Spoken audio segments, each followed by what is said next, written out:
Okay, let me just introduce myself. My name is Funky, your music junkie right here.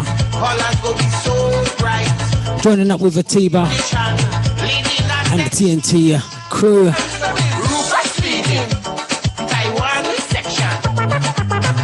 So I'd like to say hi to everyone here. If you're on Mixcloud, what up? That's all the live crew. Not forgetting snapbackfm.co.uk listeners. Okay, right now I'm going to pass you over to Giselle. I hope I said his name right. Good stuff. That's a nod. That's an okay then. Thank you. Thumbs up. Lovely. Okay, here we go. Bye for now. Thank you so much, Mr. Funky. Hi, everybody. Can everyone hear me okay? Yeah. Yeah. You can turn the mic on and say yeah. Welcome to everybody. Super Trini, I see you talking in your mic, but I couldn't hear you because you was on mute. What are you doing by the beach, girl? Hey, I Trinidad, I don't know. I'm sorry, I'm having something difficult with my hearing you guys. So just give me a moment and I'll sort it out. Oh, okay, cool. Yes, I by the beach, boy. Where are you? I understand. The breeze blowing strong, right? But your hair ain't moving. What's going on there? Okay, that's dipping in the water just now. Right. So hello once again to everybody. Thank you for joining us on the T&T Empire's first ever virtual entertainment evening.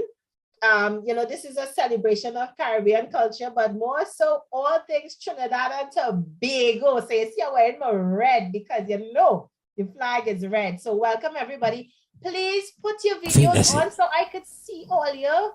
It's like I hardly seeing anybody. All you put on all your videos so I could see all, So welcome to everybody. Hi, John. Hi, Calypso, Daddy. Hi, Isis. Oh, gosh. Well, finally. Hi, Dawn. Welcome to everybody else. So you put on all your video now. Hi, Ramadiri. How are you? Hi. Put on all your video now, man. I want to see people. I feel like if I'm talking to nobody. So let's put on all your videos. We have a show full of entertainment tonight. I am so excited. I can't wait because this is proper entertainment. We have music, we have pan, we have quiz. I'm looking forward to the quiz. And plus we have 3 hosts tonight. So it's myself. Then I will hand over to Isis, who will lead the quiz section. And then we tapering off with Super Trini, who is a host and a super DJ as well.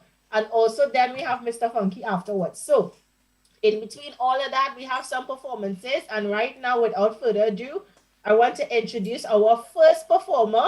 Her name is Colleen, a.k.a. Sweet Wrist Etienne.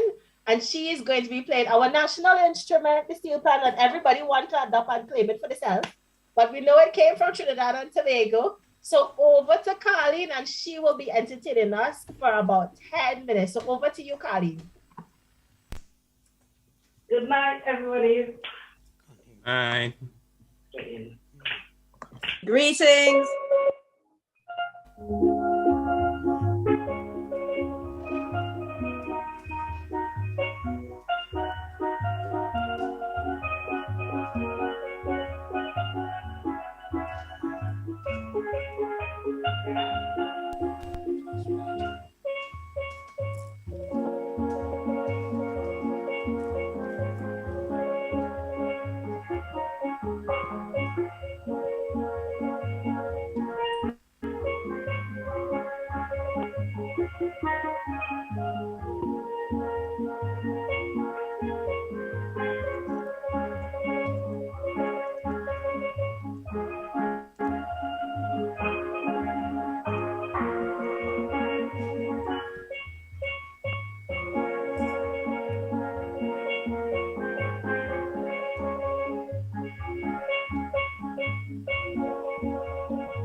Volado, volado.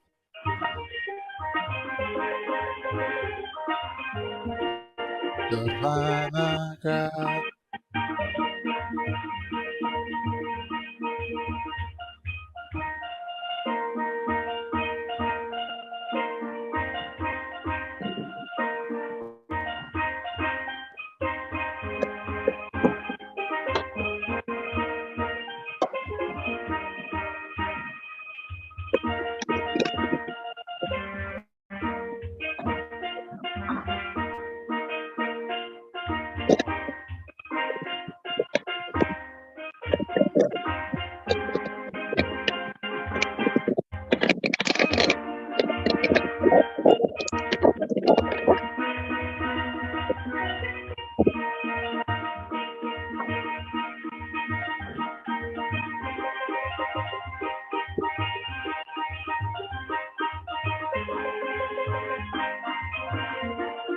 Savannah grass.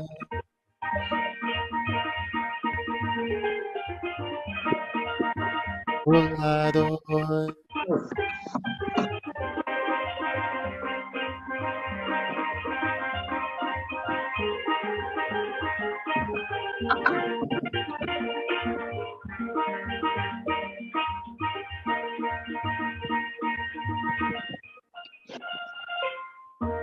Pulling it down, yeah.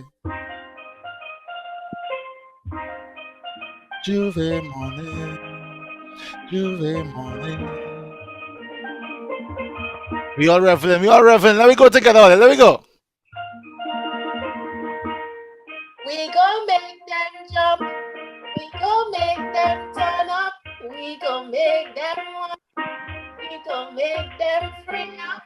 In this state of Ghana,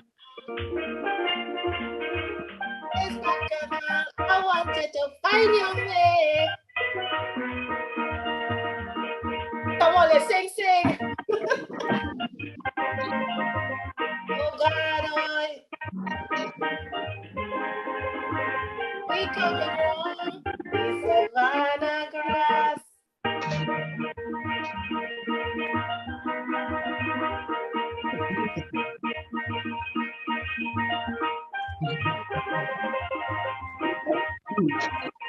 What you doing in your picture though? What you doing? Yeah, no, no, it's my phone. I've got my phone and I've got it on. So that That one that was, set up and yeah, so what I'm going to do is take off the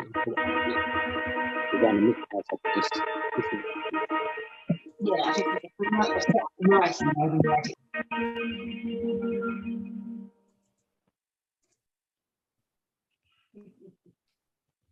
Thank you.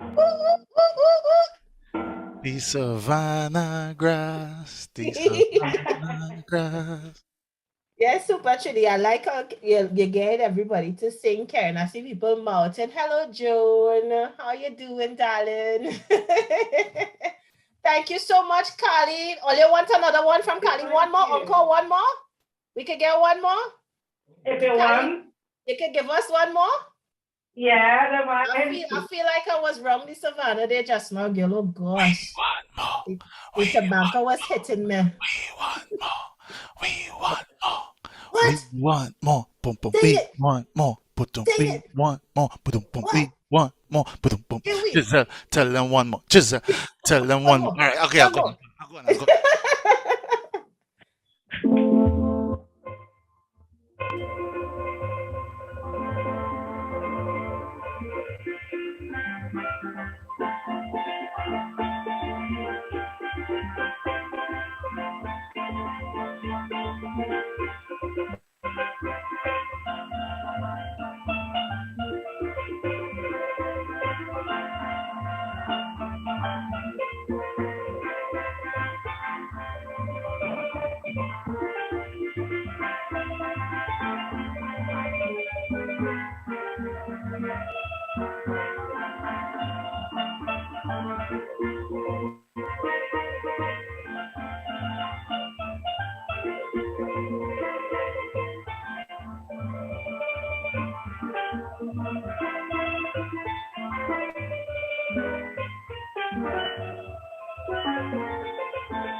Hey, hey. Sugar bum bum. Thank you so much, Colleen and team. That was fantastic. Thank you so much. That was really, really good, guys. I really enjoyed that. I really, really enjoyed that. I could feel the warmth of home with that. We have some new people joining us. So welcome to the new people that joining us. Please share the live, share the link. If you have it, please share it to your friends and tell everybody to join in because, you know, this is an evening where we're just going to let our hair down and enjoy ourselves a bit, right? So welcome to the new people that have joined us. Please put your video on, all your gosh. Put all your video on. Thank you. Not everybody by the beach like you know. No, but that nothing if everybody not by the beach is cool. Look at Calypso done. He buy a green screen and he all the way in Cyprus. You Not understand? even it is, you know, people here ain't done up and thing. Like you don't know what is going on in their households. Well, they could put the ceiling then and go watch the ceiling, but at You want least to be so controlling, Giselle? Why? I'm not control. Karen. Hello. Karen. Yes, hi. Hi, Karen. Giselle. Hi. Yes, Hi. As you were, right? All right. Sorry, Right. Giselle. All right. Bye-bye. I gone. Thank you very much. So anyway, as I was saying, welcome to everybody. This is the T&T Empire's Caribbean Global Destinations Connection Trinidad and Tobago musical evening full of fun. Yeah, man. Right? So we're going to have a good evening just now. For all the people who missed it, we have some more people that just joined us. We had a performance from Carleen, Sweet Wrist Etienne, and Ensemble on the Steelpan. And now I'm going to hand over to another son of the soil, who is a very, very talented young man. And his name is Pavel. And he's going to tell us about a project that he's been working on called Can't Stop Fashion. So after he does his little bits, then I'm going to ask him a few questions. And if you have any questions as well, please feel free to put it in the chat and we could ask those questions. So over to you, Pavel.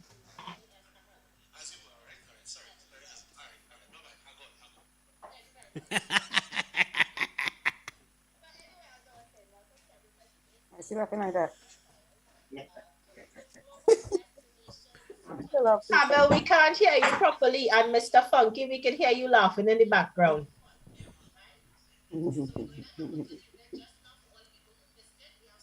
Pavel, say something.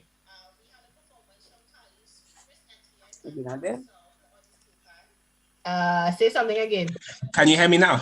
Ah, brilliant. I That's figured it out. brilliant. That's really good. And if everybody else can go on mute, please, so we can hear Pavel properly, because I can hear noise in the background. So if everybody could please go on mute. So yes, hello everyone. I see some familiar faces and familiar names for people who haven't got their mics on, their videos on. So yeah, my name is Pavel, as Giselle mentioned. So I started off a project called Can't Stop Fashion during the very first lockdown. So a bit about myself, I'm a model, a designer. What else do I do, Jed? This is my nephew, Jed. Model, designer, music artist as well. So I do a lot of things within the creative industry. And I remember just before lockdown happened over here in the UK, I just done a massive fashion show, and literally a week after that, things just shut down completely.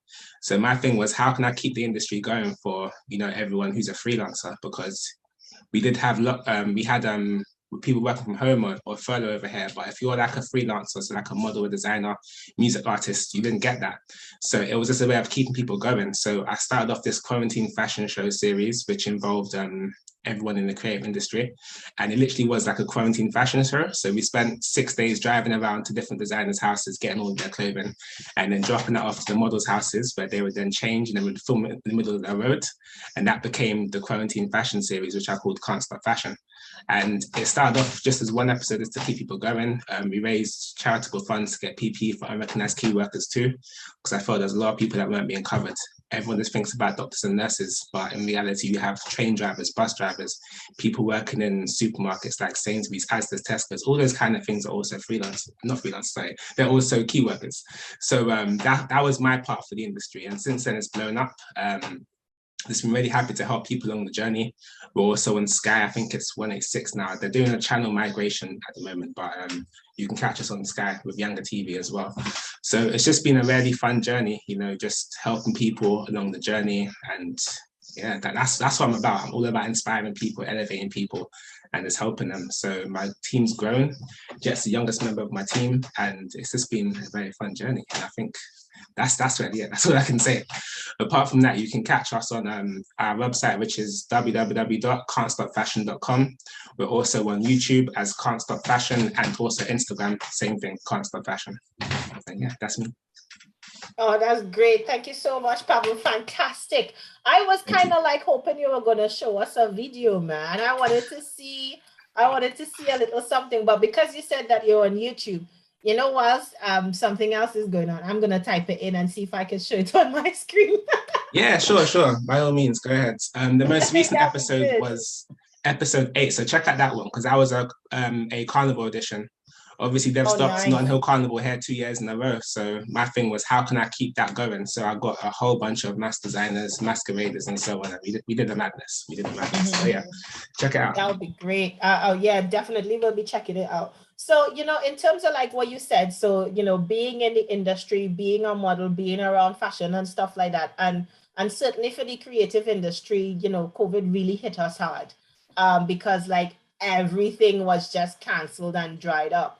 did you find that your project Can't Stop Fashion was a way for you to keep your sanity almost? Because for me as an artist, I really struggle to keep my sanity at times.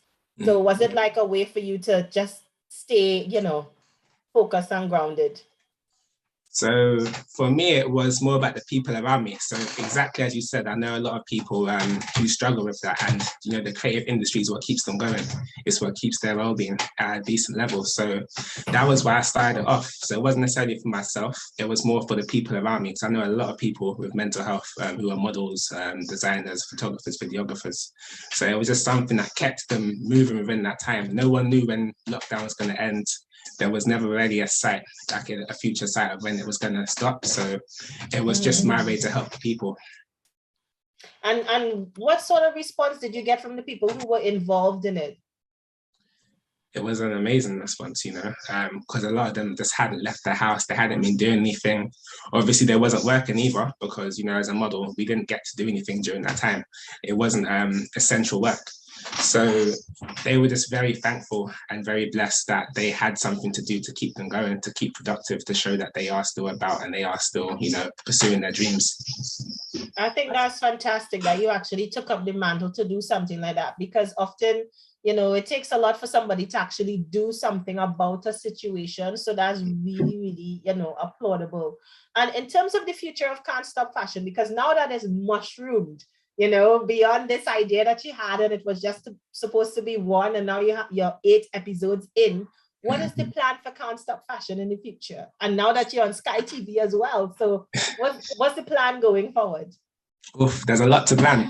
So we have episode 8 and 9, which I'll be rolling with next year, from about February, March.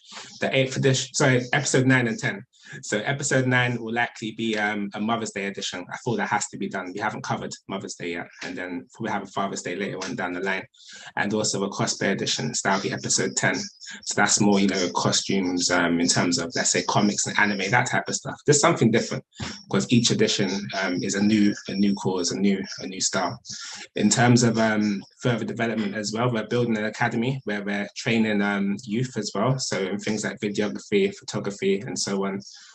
Also designers. I'm also training models as well, or people who want to get into modeling, because what you'll notice about our show is a lot of people generally aren't models. I mean, there are a lot who you can tell are models, but there's other people who are also growing and, teaching them the skill set as well. So that's more my thing, continuing the elevation, building the business side, and we're also now offering a lot of services because a lot of people do want the videography and photography that we've been doing. So yeah, it's just about elevating and building the team as well, because as I mentioned, I have built up a team, and it's for people who just want to build up on their own skill sets. Maybe they want to get more into like event planning and fashion shows.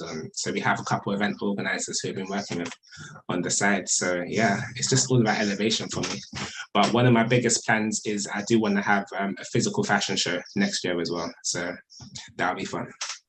Oh, I'm looking forward to that. I am so looking forward to that. So much congratulations, massive congratulations. I am rooting for you because it's so good to see a young person doing something positive, and even yourself as a young person pulling in other young people as well, like your nephew and other youngsters. That is just fantastic. I mean, I think us, Trini people, Caribbean people, we definitely talented, and it's amazing and very commendable that you're sharing your talent with others and sharing your skills and what makes you with other people. So I obviously have YouTubed it already. So I will share my screen so that people could just get a little bit of episode 8, which was the carnival. I think the tobacco is gonna hit me real hard now, looking at this. But I want to skip a bit into it. Huh? You might want to skip a bit into it, because like the beginning parts are host, so maybe like 2 minutes in, and then you can see the real stuff. No problem. I wouldn't show the whole thing because I think it's just under 20 minutes long, but it's just for people to get an idea of what you've been doing, because this is amazing stuff. So everybody just bear with me whilst I share my screen.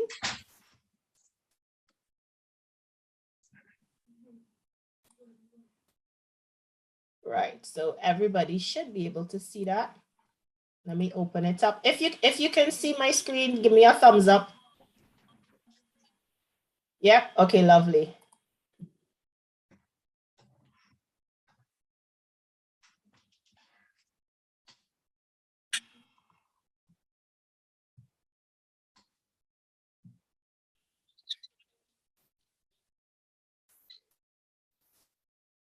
Yeah, so if you skip like 2 minutes in, that's where the costumes and stuff start. Ah, okay. Here we go.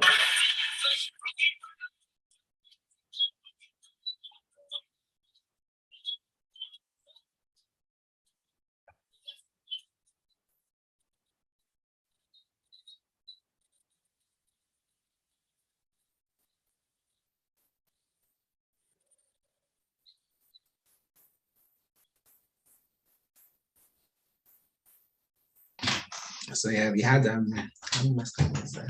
There was about 43 masqueraders in total, and about 8 different bands as well who got involved throughout the 2 days of filming. We also had a bunch of children in there as well.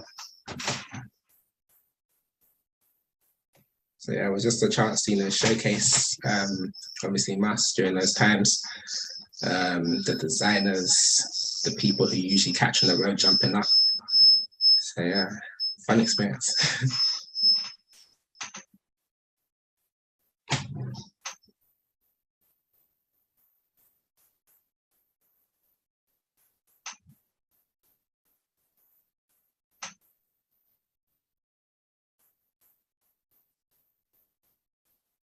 Yay!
Oh yeah, I forgot to mention I filmed this, by the way, and done the editing.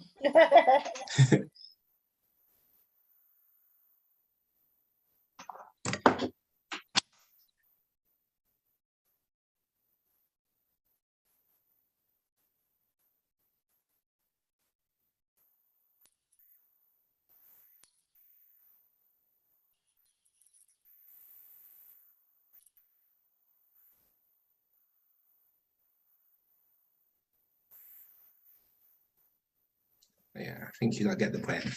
So yeah, that was what we did during August this year. So the next one should be around February/March, which will be the Mother's Day one.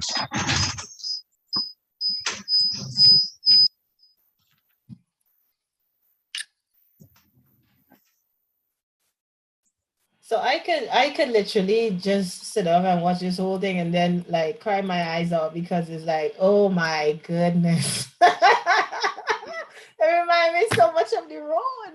You know, it makes you realize how much well, for me, how much I miss the road. And I'm sure everybody who is into carnival, you know, really misses everything about it. You know, you captured one aspect of it, which is the masquerade element of it. But, you know, there's so much, as we all know, else that goes into carnival. And I'm sure it must have been quite refreshing for the models to actually put on a costume after so long. Did they tell you that? Yeah, definitely. And I remember the first year we did it, which was, you know, the first year of lockdown, it was the same thing for them because there's a lot of people over here who have jumped up on the road since you know, being a toddler, and they've never missed a year. So for them, it hit them really hard. So that was just the way of, you know, keeping them going. So they really appreciated that experience. Yeah. Is there anybody else here in our viewers who having carnival to banker? Anybody? Nobody else in having carnival to banker? Joan, you're laughing. Are you having carnival to banker, Joan? Yeah, okay, good. Anybody else having carnival to banker? Oh, they tell me yes, no. So it's not only me like a feeling, it's only me having it. Every day, every day. I have a proper carnival to banker. Well, Pavel, thank you so much. Is there anything else that you want to tell us? Anything else that people should know? So we know your website. So give us the website again. Give us any socials if you're on socials or anything like that. So at least, we could share it out. Yeah, sure. So the website is www.can't, stop, STOP, fashion, FA, or you don't know. So yeah, can'tstopfashion.com is the website. And then Instagram is can'tstopfashion_official. By the time you type in Can't Stop Fashion, everything will show up there. Then the same for Facebook, Can't Stop Fashion, and then YouTube's the main place where you can view everything. So that's just Can't Stop Fashion again. You type that on YouTube, it will all show up on there. So the Insta was Can't Stop Fashion _ what? Official. Okay, cool. So it's in the chat. I'm all right with my fingers as well, not too bad. So I got your Insta, I got your website on there. So we're definitely going to be following you, Pavel. And again, from all of us, massive congrats, and we all rooting for you for you to continue the good work that you're doing. It's really inspiring. So well done, all of us. Yeah? So people, we have some new people that join us tonight. Welcome to everybody that joined us. Please share the live. Tell a friend to tell a friend to tell a friend. Giselle? Yes. I'm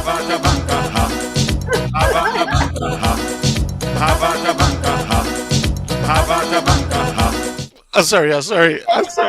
Oh God, you're gonna make me cry.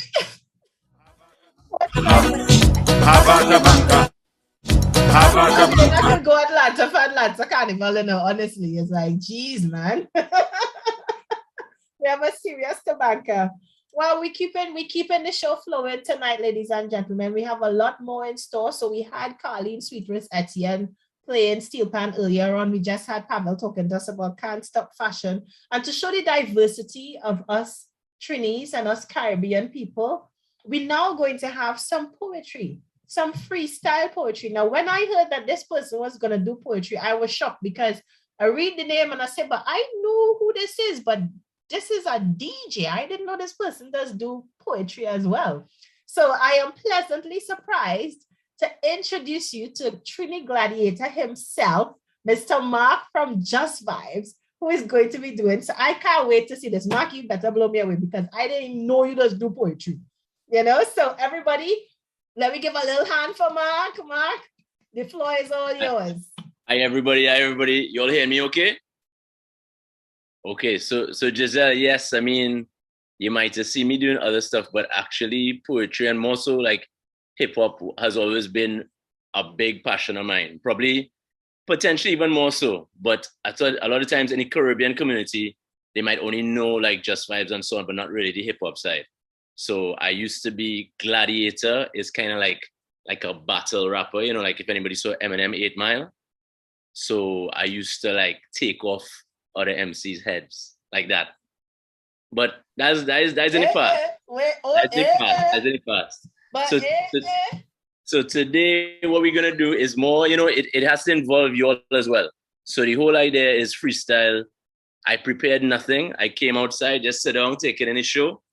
And whatever you'll tell me, whether it's in the chat or hopefully more people open their videos. And if you show me like what you have in your hand, what you have in your house, I'm going to go through the different boxes and then I would be able to talk about you, but in a rhyme. So it's kind of like that magic where, I couldn't have prepared what I'm going to see now because I don't know who's going to be here. I don't know what they're going to have, anything like that. Right? So don't show me yet. If the host can make me a co-host so I'm able to like spotlight people, that would help. Yeah, and then I could. And I saw somebody had raised their hand as well, and they put down their hand. Chandra had put up her hand. So as you see, Super Trini is writing in the chat. You all could either write stuff in the chat or show me what you have in your hand. You know what I mean? Like you could show me where you are. I'm sitting under a mango tree, just relaxing. But Mark, where is? Cool. Mark, where is? Don't mind Mark business now. I have a really good green screen. Mark, don't try that now, man. Don't tell me you Don't mind Mark business. I have a really good screen. And Trinidad's Marco. Don't try that. So you'll start typing words, and then I'll actually first tell me if you hear my voice over the beat, right? Because I need to just make sure y'all could hear my voice over the beats. When I start playing it, give me a thumbs up if you hear the beat, okay? So can you hear my voice and the beat? Enough? You can hear my voice enough and the beat. Which one down, Kerry? Bring down the music a little bit. Bring down the music a little bit. Yeah, I did now. You okay there, okay? Thumbs up, all right? Okay. So, we need more people to turn on their videos, including my family that's lurking. I ain't gonna call their name. I don't know if the kids are with them or not, but they're on the Zoom lurking. They're supposed to be working, but it's all good. So if more people could put on their videos, so I could, you know, we want to get involved. We want to get everybody involved. All right? Right. So just for this session, I know people feeling shy. If even you just want to put your video on your wall, you have a painting, you want to put a video on your Christmas tree, on something. If you feel like you're not dressed or your hair not did, you could put it on something else. All right? So am I a co-host? Yes. All right. So we're going to start. All right, everybody ready? Thumbs up if you're ready. Put on your videos, put on your videos, put on your videos. We're going to start. Just make sure you can hear my voice over the beat. And we're going to go. You ready? Thumbs up if you're ready. All right. So we're going to start it off. It's one time. Big up to Giselle. She introduced me to the rhyme. She in the spotlight. Yeah, she chilling by the beach. But you see me, I'm really chilling by the beach. It's not a thing like that. It's the mango tree. I'm sitting outside. It's Trini Christmas, you see. Who's up next? Pavel to the D. Shout out to the things and all the things you do and you see. Your brethren there, your son, your cousin, I don't know. Somebody else, yes, you know, mute your fake show.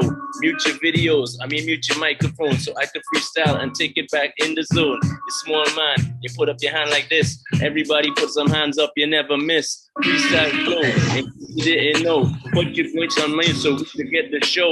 Put your mics on mute so we could keep the show. So you could hear me when I take back the flow. On and on, you take it back on. Shout out to the lady, what her name? It is Dawn. She's not looking at the screen at her phone. Probably texting to all the people back home. Yes, you know, big up to you and the mom. Big up to also my brethren, Calypso Dawn. Yes, you know. Please put your mutes on mic so I could rap. Please put the mics on mute so I could rap. I take it back, yes, you know, freestyle like that. Take it back, you know, freestyle, we just be climbing. Shout out to Jonah Chung, I met you at Lyman. Yes, you know, them and them. Big up all the people with the freestyle you bring. You got some trees in the back, or maybe there's some plants, but it needs some water, otherwise they're gonna die like ants. Just playing, I'm just playing how you're saying. Sipping on Prosecco on a Tuesday, what you saying? Yes, you know, take it back, but you go. Trini type talk, kick it back with the flow like mama guy, bubble, all them words in your thing. Somebody type double, then you say what you bring. Big up to ISIS, you know how you do. I like your painting in the back with the camels in the crew. Who else is here? Mr. Funky in the cut. He played some beats and you know, man, what's up? You're looking in the Zoom, you should be looking over here. You got your Christmas tree, it's nighttime over there. But see where I am, it's a day up in this. Shout out to my homegirl, what's her name? Vanessa Felix. She's in New Jersey. People, yes, you know. Freestyle flow, Trinidad and Tobago. How you go on the ones and also on the two. Shout out to you and all the penthouse crew. I'm chilling out here. You're sipping on a beer. My man's wearing a mask with you alone there. I don't know what you do, what you say. Everybody know parlay around the way. If you're in an office and you're wearing a long sleeve, sipping on a Fanta, shout out to look like these. Yesterday, it was a truly different scene. We were down the aisle, chilling kings and the queens. Yes, you know, shout out to Haley too. What you're doing can't really see coming through. Only see it. Oh, yeah, I am. Okay, keep on mute so we fry it then. Fry it up. Don't burn your clothes because you gotta wear it to work or church, you know. Who else is up in here? Michelle and Malachi. Shout out to Malachi. Yes, he is a fly guy. Now the beat is almost done, so freestyle coming through. Shout out to Giselle, the host, Jonah Chung too. My brother Super Tritty. You know we up in here. Just vibes for all the years we've gone clear. Some other people got some videos, yes, you know. Freestyle, you take it Trinidad and Tobago. Yes, you know you do. And this is how you see. Shout out to Dawn with the chrome Christmas tree. The chrome Christmas tree. Let's say we keep on freestyling and parlay around the way. Yes, you know. Looking out for Santa. Shout out Mark Cave with the drink called Fanta. Yeah, how you do? SEC. Everybody know Trini G. We got the G. U-I-C-E, I'm misspelled, but you know, Dr. Pepper, all the people with the flow. Yes, it be like Coke, but kind of like cherry. Yes, you know, mangoes with blackberry. I know I got a Samsung, you take it one time. This has been Mark with the funky ill rhyme, and I'm out. This is Just Vibes. Oh my goodness. Everybody, big up everybody, big up everybody. Mark, you're easy. Wait. Nah, yeah, you're probably me away there, but only let me now. We gotta make some noise. So Mark again, please. Only make some noise. This is Just Vibes. Well done. I beg you. Big up. What? Hey, well, nah, Mark. Okay, all right. That's cold. Yeah. I can't let it just go just like that because you know you need to tell me a bit more about this thing because I remember for me growing back up in the era hip hop when hip hop was a big thing in Trinidad, you know, and when we had hip hop artists coming out of Trinidad, that was really, really fire, you know. So you take me right back to that era just now with doing that, you know. So like give us a little bit more insights into you because I'm intrigued. I only know you one dimension from Just Vibes. So this is a completely new side of you that I'm seeing now. So, I mean, all those guys that you talk about, you know, I know them from that time as well. But I was, you know, I focused on my school and I went away and I did whatever. But I always check in with them when I come back. All like Chromatics to all of those guys who do those things. But as much as you know, as I said, people from the Caribbean might know the Just Vibes. But me, I always in the hip hop. So same London or Toronto or New York, even way back here. All of that stuff is what I do. And I used to do the battle rap. I don't do it anymore. I just do, you know, and lockdown kind of made me out of partially boredom, partially Zoom and Twitch and whatever. I just got back a bit more into this freestyle stuff, you know? So I do it, you know, for fun. And I might do it in a party, you know, once in a while, but obviously more times you just see in a party. I don't do that in a Caribbean setting, but in hip hop, I do this. So, you know, like my mind racing now because I think we need to be doing a hip hop battle. I think you need to be organizing like a hip hop battle and we need to be doing something underground. Well, you know what's the problem, Giselle? Nobody want the smoke. I ask everybody. If anybody in this Zoom knows something, I can do it right now. I don't need to prepare nothing. You could tell them come in the Zoom, we battling right now, but nobody wants it. That's the problem. Man, I wish we're Batch. A Batch supposed to be on here. Batch is like trying to build up from the ground the UK zesting. Batch where you? Once. So when you come in here, ask him about Pop Soul Fire. Ask him. Wow, I'm going to call him out. I'm going to WhatsApp. I can't enter. Just like I can't enter because we're on the same band, you know. So we can't do it, you know. We are Just Vibes. So I can't come up against Mark. It don't work that way. I had to get somebody from the outside to come inside to break down the house. I can't break down the house from inside. It doesn't make sense. No sabotage here. You backing out to the back door? So I'm not backing out. I inside the house with Mark, you know. I in the house with Mark. I can't back out. I in there. We in there. You understand me? So tell whoever wanna come and knock on the door and parang, tell them come and parang, man. Just Vibes waiting on them. Aye. Well, definitely. But now, Mark. In the chat, I didn't do those words, but maybe another time or in the future. If anybody is in London, 5th of February, we have some hip hop stuff, Just Vibes. Otherwise, you know, the Caribbean stuff always running. Oh, that's cool, man. That's cool. And in terms of following you, Mark, so we know you're at Just Vibes. We have some people on here that probably don't know about you. You know, so just let us know now your handles and stuff so we could follow. The main thing on Instagram or Facebook would be at Just Vibes, which is here by my name here. But that's like all of us together. Me personally, when you see me, you see me. I just home at my mom's house chilling right now. You'll have a good Christmas and New Year and everything. Yeah, same to you, man. Same to you. Haley was saying to me that it's echoing. Is it still echoing? Anybody hearing an echo on the live or the sound is all right? It's much better now. It's not echoing anymore. It's much better. All right, cool. That's fantastic. Lovely. Well, I hope everybody, all share the live. Tell everybody, you know, we on joining now. The thing going down nice. That was Mark from Just Vibes, just doing some freestyle and bringing back some serious memories. Another talented son of the soil. So right now, this is where I hand over as your host, and I hand the baton to the next host who is coming to do the next segment. So I will let her introduce that. But this is me for the night and the evening and the show. This is Giselle. I'm still going to be here, but signing out as your host for this leg of the show. So I'm taking it over to Isis. Isis, over to you. Greetings, everyone. Give thanks, sister Giselle. Thank you for your hosting. Beautiful, beautiful. And I'm so envious of that beautiful Trini accent as well. I wish I still had mine. Too many years in England. So yes, people, I am the quiz master blaster, and I am going to be doing a very quick fire quiz round. I hope that I've managed to gauge the questions quite right. I want to shout out first of all, of course, to Atiba and Visit T&T Empire for putting this on, and to Mr. Super Trini, because one of my brothers said, what's super about this Trini? So you're gonna have to explain yourself, brother. Why are you Super Trini? So yes, also of course a big shout out to you, Just Vibes, brother, and your rendition, shall we call it, your hip hop rendition. That was amazing. I wish I could freestyle like that.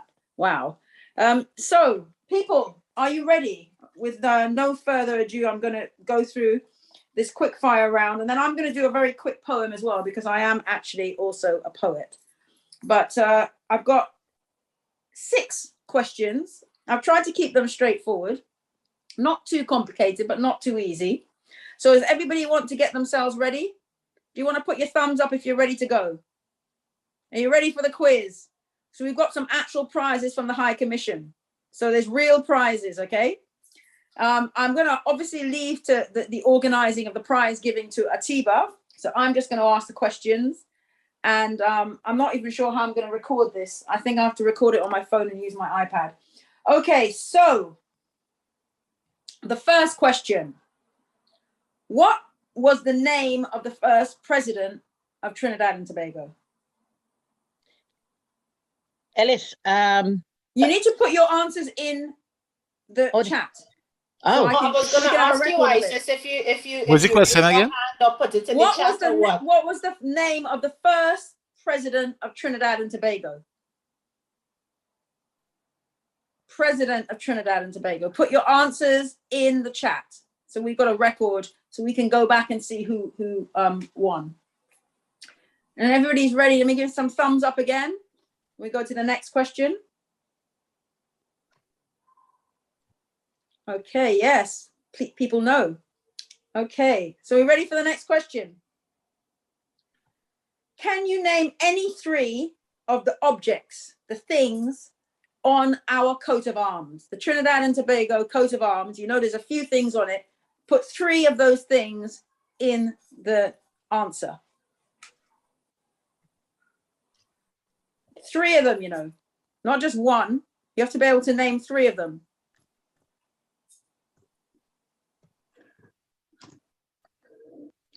How well do you know Trinidad and Tobago?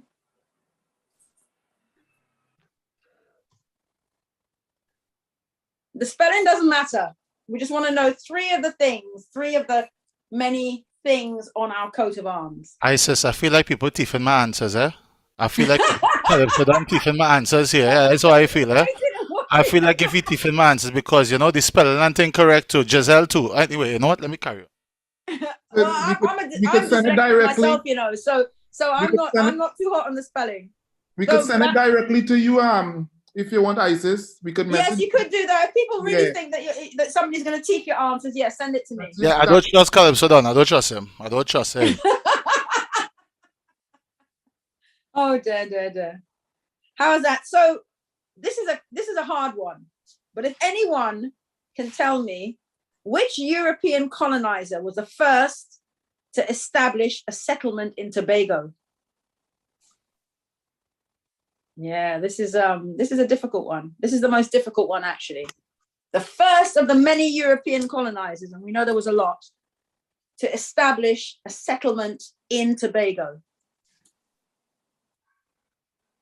You had to really pay attention in school for this one.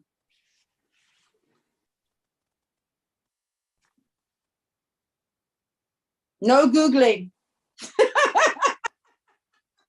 Leave the Google alone.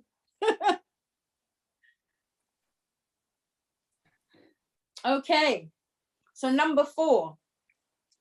In what decade of the last century, the 1900s, yeah, was the steel pan invented?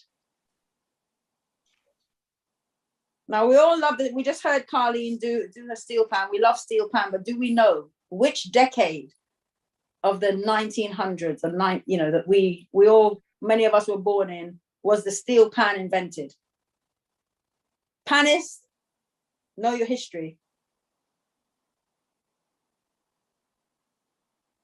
Now, the next question, though, is an easy one. And if anyone gets this wrong, you're in big, big trouble. Atiba and Giselle, and Mr. Super Trini Vibes, if anyone gets this wrong, they're in trouble. We're going to out them, yeah? We're going to call them out. Name a traditional T&T sweet made with coconut. It could be anyone. If you don't know a sweet made with coconut from back home, you're in big trouble.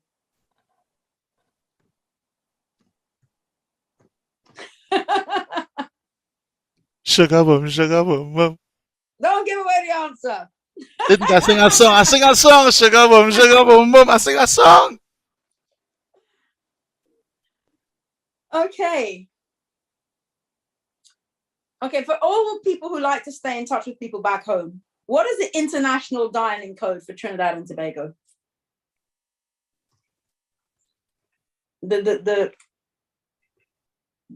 Yeah. I don't think they're as quick as me, Isis. They ain't as quick as me. Giselle, you're cheating. Giselle. Oh my goodness. If you're calling home, If you're cheating, Giselle, we can't take it.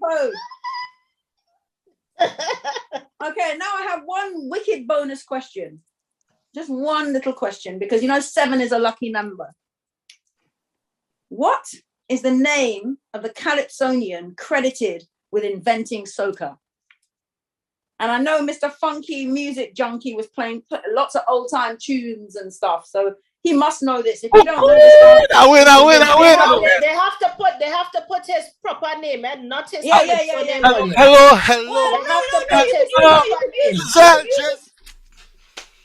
You could use his Calypsonian name as well. No, we want to know what's his real name. Well, it depends. If it's a true Trini. All right, Adon, let me come on. Maybe she could give a bonus point if you know both. If you know both, you could get a bonus point. Watch me. All of this is a problem. All of this problems inside here. Wait. Oh my goodness. Giselle. I ain't come an answer for everybody to see, because I know you don't know his real name. All the time you're busting out your answers on the main thing here, and I taking your answers and sending it to her. Now it is you want to tell me the answer? Yeah, those soca lovers out there. What is the name? So, people, did you have a chance to answer all of those questions? Yeah. Yeah, I answer all. I know I get two wrong. Their fingers up so we know. You're going to call all the answers now, Isis? Well, I don't know. How do we want to do it, Atiba? Do we want to call it out now or later? Do we want to go through the list? No. Who's saying no there? No, he's saying do it now. When you got people I see for the answers, Isis did a lot of people message you directly. That's what I'm thinking. Because in the group chat, Real people still answering questions right now. Eh? Mark answering questions. He literally using Google right now to answer questions. Okay. Understand? I see them. Stop. Your answers are done now. You have to have your answers. Okay. So the first question, the name of the first president of Trinidad and Tobago. Ellis Clark. Ellis Clark. Yeah. Sir Ellis Clark. That's it. Sir Ellis Clark. Sir Ellis Clark. Yes, not everybody got Sir Ellis, eh?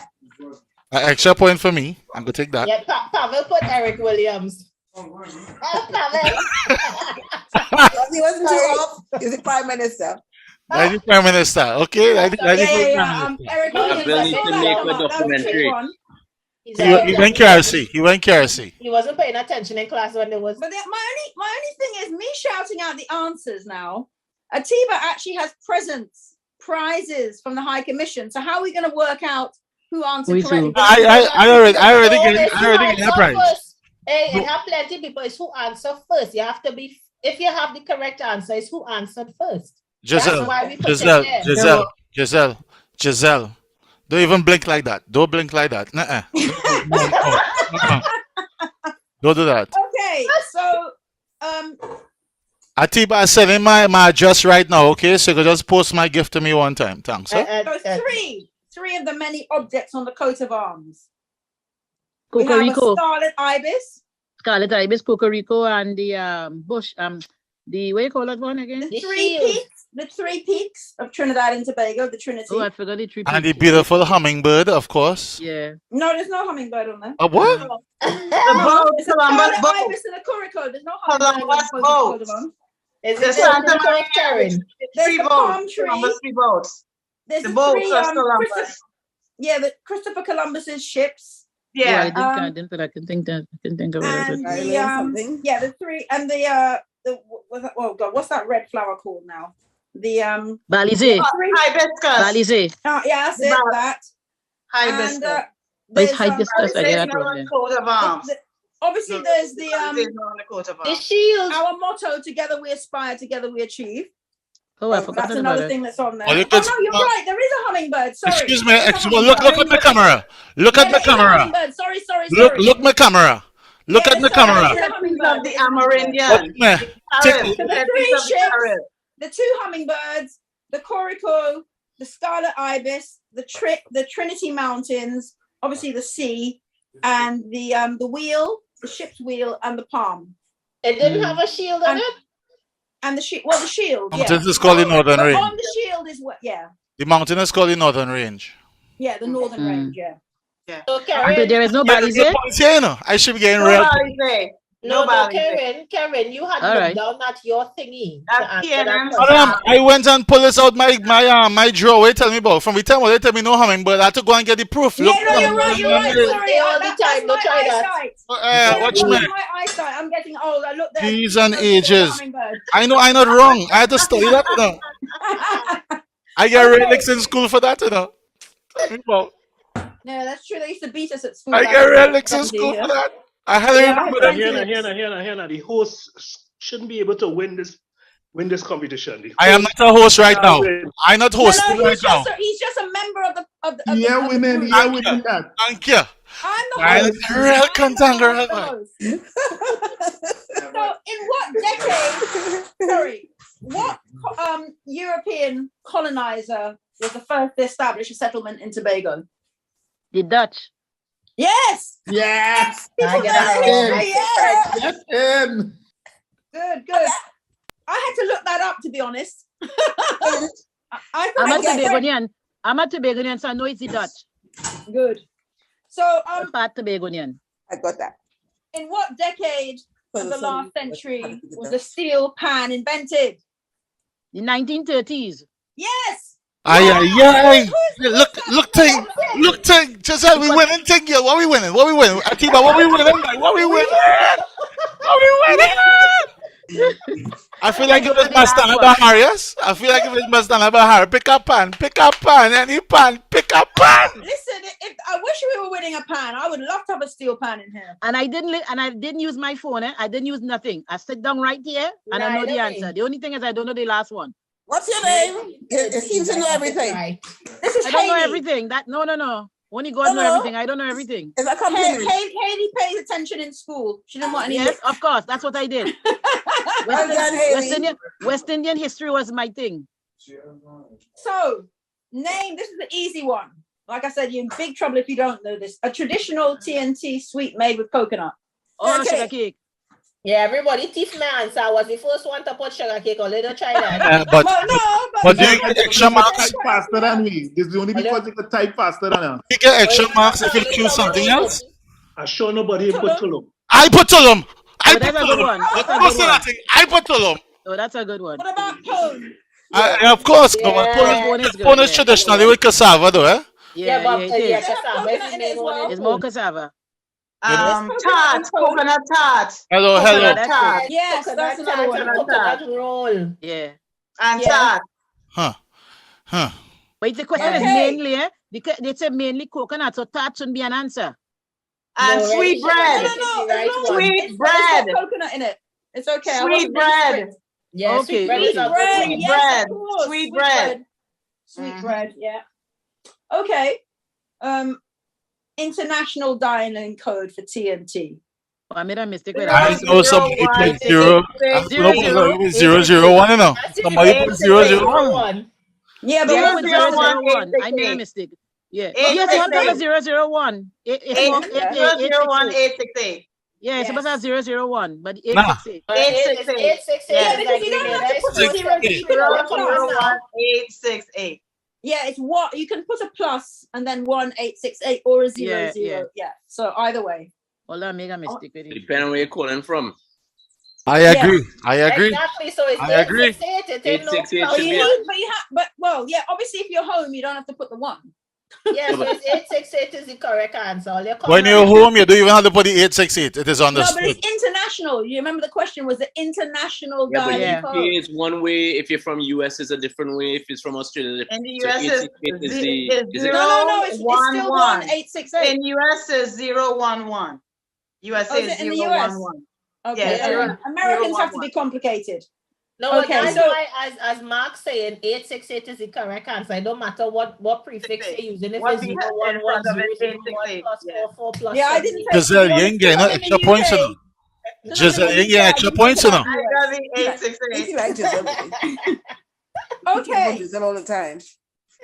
so the final question for the bonus, with the bonus, was what is the name of the Calypsonian credited with inventing soca? Garfield Blackman. Garfield Blackman. What's the name? Garfield Blackman. Blackman. Yeah, Oh God, Rashot, yeah. My middle name is the same as I this couldn't one. remember it. I couldn't remember the Blackman part. I couldn't Garfield. remember, so I just put Rashot, Yeah. yeah. What the hell? Yeah, or Lord Shorty as we knew him back in the day, or Rash Shorty Eye. And those Yeah. of you who knew it was Garfield Blackman, big up, because I didn't know that. Yeah, he's I a didn't know that. Blackman. Nyla Blackman is his granddaughter. Yes, He's a that's my Blackman, great yeah. uncle, so I will know. That means you void out. That question is void for you. That's cheating I then. don't know, Question I is don't void know for you, the rest Giselle. already. Giselle, that question is void for you. You're Yes, void. the You're boy void. photographer is cheating. Giselle is cheating. You're Yeah, cheating, man. man. Cheating. But wait a minute, Insider why is it cheating? information. Why is it cheating though? Insider Because- information. Because that is she family. No, Exactly. That is she family. That is your family. That is your family. You understand? That is your family. Yes, come on. That is your family. Here tonight. Cone or something. And that is what came here tonight. Walking here tonight. just jealous because they can't type as fast as me and they don't know and don't win all the other answers. You was already in cahoots with Atiba and Isis, so they even try that. I wasn't looking. I wasn't. Omitted. Host and You know? DJs should be omitted. You know, Karen, listen. you bad mind. I am not a host yet, you know. My time ain't reached yet, you know, so I am just a participant. Karen, you're too bad mind. You're too bad mind. No, not at all, not at all, not at all, not Yes, at he all. is. Sure. Not at all. Isis, So, who win? May I say something? While you all were At the arguing, moment, and I can't tell you because I have to go. Well, hold on. Can I ask Haley a was question? saying something. Haley, while Haley, you all were Haley. arguing about who win and who cheating, I know that I won, hands down. Okay, so what I'm gonna Wait, do? wait, wait, No, Haley won for true. She answered multiple questions. Don't. It was who's Look at me and Giselle on the same side. Me and Giselle on the same side. Look at me. Look. Atiba, you're gonna have to give both Giselle and Super Trini a present because otherwise it's gonna be a war in this place. So what I'm gonna do is Them get all right. Giselle get all right.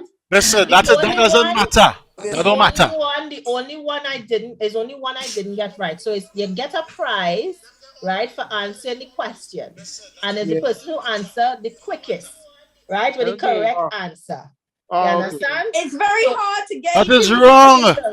But what I'm That is going not to do wrong. is go through the messages, and then at the end I'll be able to tell Atiba we'll go through the list, and we'll know exactly who answered all the questions correctly. This is like Family Feud. Then I'll hand it over. Because I only got one wrong. I Giselle couldn't is find a one wrong. All the typical others I got Trini. right. I got two Make up wrong, the so. rules. Well, after if the most game people got finished. all right, then Yeah. you know it's going to be graded. So you're going to have to have at least got 6 of them right. 7 Just of so them you know, right? Yeah, you Giselle know. was omitted from a shorty I answer. Giselle cannot get that question right. No, that's not fair. That's not fair. Well, I mean, You are should fair. have- we should have vet properly. We should have vet better, but I agree. If 2 or more are gathered in agreement, then you're out to that question. Hey, Anybody else agree with me? call your backside. Come That's on, not Jingle fair. bells, jingle bells. Okay, so I want to thank you all for taking part in that. I'm going to go through the list while I hand over to the Super Trini. I know I win. But before I do that, I'm going to do a very quick poem for you. I'm not I don't do spoken word. I'm a traditional poet, and this is just a quick one that I wrote, reminding me of my childhood. This is called Brown Girl. Brown girl. We were brown girls in the ring, and brown boys too. Crisp clean shirts and pleated skirts, khaki shorts and polished shoes. We'd laugh and we'd joke, playing the fool as we made our way to tin roof schools, carefree and happy-go-lucky. We were so naive, thought that's how our lives would always be. Jumping rope, elastic, hopscotch and jacks. We'd be climbing trees to catch a breeze. We'd bathe in the rain and run barefoot, looking for a shady spot when the sun was hot, hot, hot. Eating sugar cake, tambourine ball and tulum, sucking on sour plum. We used to love to pelt green mango to make chow and shell pigeon peas for granny to stew or make pilau. Aloo pie doubles and roti on our way to catch a film at Roxy.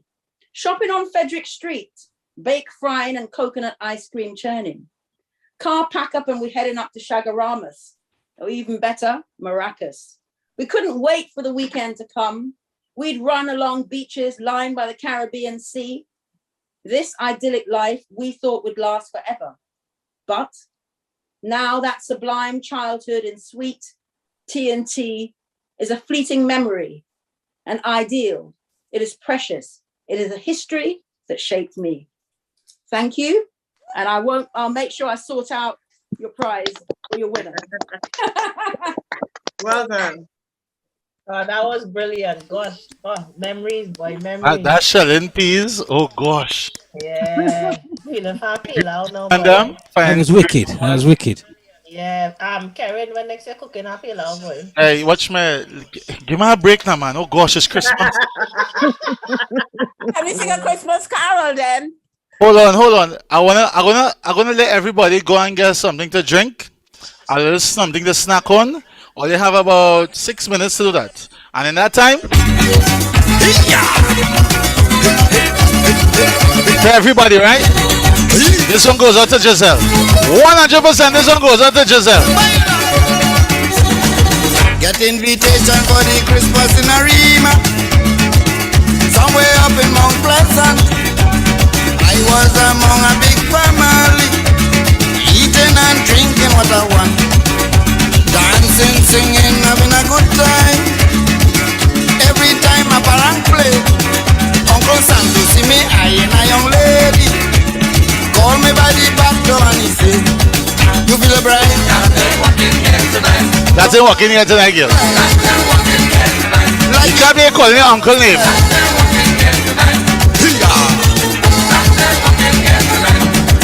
You see that one? That is your family. You see that next one? That is your family. You see that one passing there? That is your family. That one going so? That is your family. You feel it bright? Hey Giselle, you feel it bright, eh? Come on.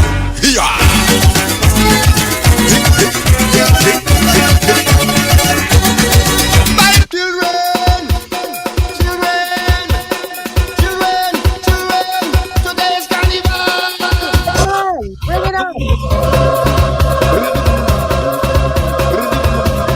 So you ready to leave yet? Are you ready to go home? Are you ready to leave yet? Ready to go home? No. We staying here, right? Time more bacchanal to come, right? Hey, time more bacchanal to come. What's the time, Mr. Wolf? What is the time, Mr. Wolf? What's the time, Mr. Wolf? What is the time, Mr. Wolf? It's bacchanal time, bacchanal time, bacchanal, bacchanal, bacchanal, bacchanal, bacchanal, bacchanal time. The party can't done, no, the party can't done. Children, cambule, flambeau, shak, shak, and drum.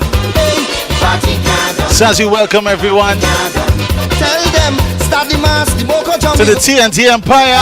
The party can't done, hey, the party can't done.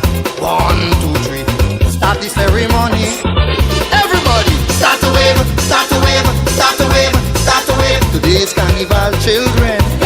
You can pretend if you want to, right? Start to wave, start to You wave. can pretend if you want to. Start to wave on the count of 4, on the count of 4. As we welcome everybody to the T&T Empire.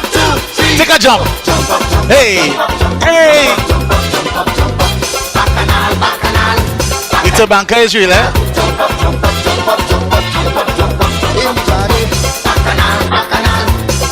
And if you don't want to wine, you can take a little wine if you want to. If you don't want to jump, you can take a little wine if you want to. Whatever it is you choose to do.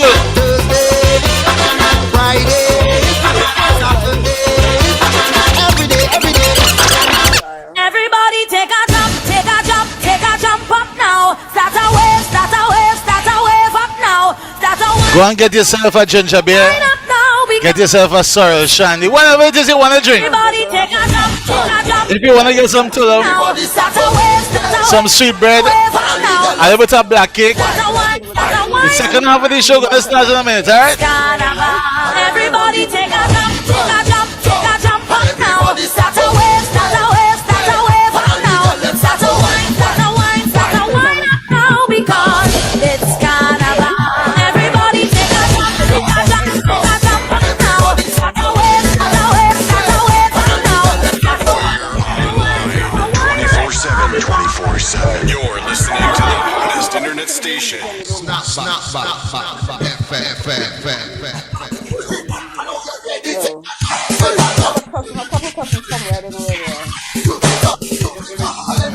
Soca Kingdom. Soca I don't have a sister here, you don't know. That would just be weird. Kingdom. Don't move like that. We now start, get ready day. Set a bong start, meet we on the way. We lining up, ready to. What is not enough? I want you to trample the ground now. We headed to downtown. Girl all on the railing. So much woman are trailing. Follow the big song. Get ready to mash down. All in the stadium. The whole of the kingdom come down. Time to show me your waves. Time to get out of line. You're born and ready for pace. Come and wind in the roadway. All in front of the gateway. All in front of the people. Business day. This is the kingdom. Wine and free it up. Wine and free it up. Sing it up. Wine and free it up. Wine and free it up. Every green and egg. Free it up. Wine and free it up. Every road is a say. Free it up. Wine and free it up. Yeah, yeah, yeah. Wine and free it up. Wine and free it up. Yeah, yeah, yeah. Wine and free it up. Wine and free it up. Yeah, yeah, yeah, yeah. Free it up. Yeah, yeah, yeah, yeah. Free it up. Yeah, yeah, yeah, yeah. Yo, free it up. Yeah, yeah, yeah, yeah. Wine and free it up. Free it up. I want you to throw your waist. I want you to throw your waist. Give me that attitude. Now it's a whining mood. Don't give me no bumpy face. Somebody go take your place. Better don't pay the fool. They're rushing it down like food. You're waiting a long time. Enough of the standby. Head up to the front line. Get ready for more wine. If you're fed up of frustration, get to the formation. Now it's a celebration. Cause the kingdom come down. Time to show me your waves. Wherever it is you're trying to make empires, wherever it is you're stepping in from, across the world, across the globe, we are here this evening to celebrate our country, our culture, in all different atmospheres, right? However way we want to, right?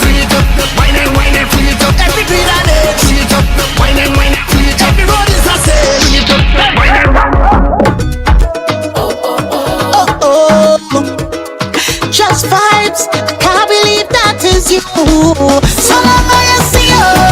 Give me a wine up. Just vibes, just give me a wine up. Give me the wine that I want long time, long time. So long I see you. Give me a wine up. Just vibes, come give me a wine up. And let me make up for all this time. Just vibes, they on my mind.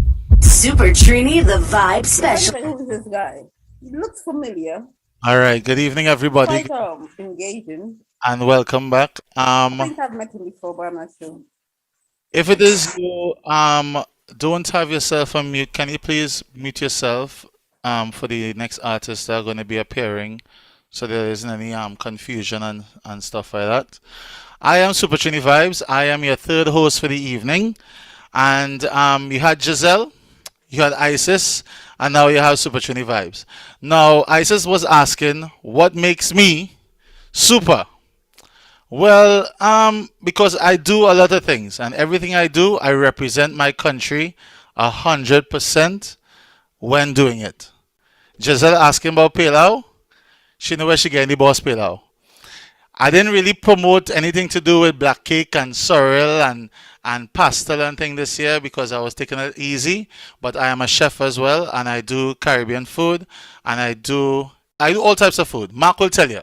Once it is Be Lyman with Just Vibes, I cook in anything. It doesn't matter. But 100% when it's time to bubble, like even today, I just take some. I didn't feel for no pork, turkey, no leftovers. I say I wanted curry chicken, dal puri, some rice, a little bit of tamarind sauce, and some sorrel. And that's what it is I went and did. So when it comes to food, I am a chef, and my catering company is at Super Caribbean Catering. And when it comes to music, I am Super Trini Vibes. I play alongside Mark with Just Vibes family. I've been playing music in London I've been playing music on the radio for the last 8 years. I've been living in London for 17 years, but my accent ain't going away because I am 100% Trinbagonian. And that's a little bit on me. And hello, Giselle, stop about sweet and thing now. Stop it now. But it's not fair because how you could be talking about curry and roti and thing and then sharing on. Well, I just share it with all you. I don't understand. Wicked. You're real wicked, Jed. You can't be talking about roti and thing and me and none. I mean that's not right. Listen, I know it may not be right, but it'll be okay, according to Whitney Houston. Hungry up now, man. You know, so I could call the next act, and then or you could buff me up, or you could rough me up after a little bit more. Is it okay if I do that? You kinky boy. Yeah, go ahead now. Go through and score. Joanne, is Joanne here? Where's Joanne earlier? She coming to sing. Hi everybody. I'm Jonah Chung. Yeah. Nice to meet you guys. Nice to meet Nice you. to see you again, Just Vibes. It's great to have you guys in the house. Giselle, hi. Hi, Mr. DJ Funky and Provella, everybody else who's here, Isis, all the other hosts. Thank you for having me today. I'm Jonah Chung. I'm a singer-songwriter and a presenter as well. And I am a Trinidad from South Trinidad. I just wanted to talk a little bit about, I wouldn't say about myself. So in years gone by, I worked in mental health. And, you know, we have this problem with us Trinis being suppressed in this lockdown because we are very free-spirited people. We like to enjoy life. We like to say what we feel and express ourselves in motion, music, and sound. And in the way we socialize with each other, food, drinks, get together. We like to congregate. We like to have a good time. We like to party. It's something, I know, Giselle, when you saw those carnival masks, it's all that hot your hand. It's like, oh God. You know, all of us was on lockdown, and our culture really was on lockdown as well with this lockdown scenario. I'm one of the people who went through the lockdown, and trust me, it was really hard because I look forward to the Notting Hill Carnival. I look forward to the pageantry. I look forward to the fashion shows, and I really love having a good time. And also, a lot of us, we are homebodies with reference to family life take a really big part of our lives. Every Christmas, we like to be with our family, friends. Is the pastel, the pay me, the black cake, the sorrel, the ginger beer. Okay, Giselle, this year I made sorrel, ginger beer, and black cake. You're sharing?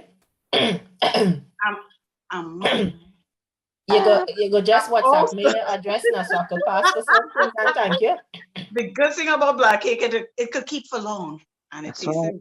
It tastes real good, boy. But I'm coming back to the You mental go health in my black issue. book like Karen and all. You can't be talking about food and me again and all. Oh Karen, gosh. shush. Karen, I'm shush. going back. I want where you pass, what you make. Anyhow, sorry. Go ahead, Joe. I'm going back to the mental health issues now. As Christmas is a time of year, we're in the UK, right? Most of us here on the chat line is in the UK, and a lot of us is visiting from the Caribbean and all the rest of the world who are viewing in. But in our culture in Trinidad and Tobago, we are accustomed with the sunshine, we are accustomed haranguing, singing, and celebrating Christmas from October to January, the middle of January. In England, as a person coming here, I've been in England for over 31 years. And when I first arrived, I remember the culture shock I had. Christmas was so dull and boring. It was cold, dull, gray. I was bawling my eyes out. I want my daddy.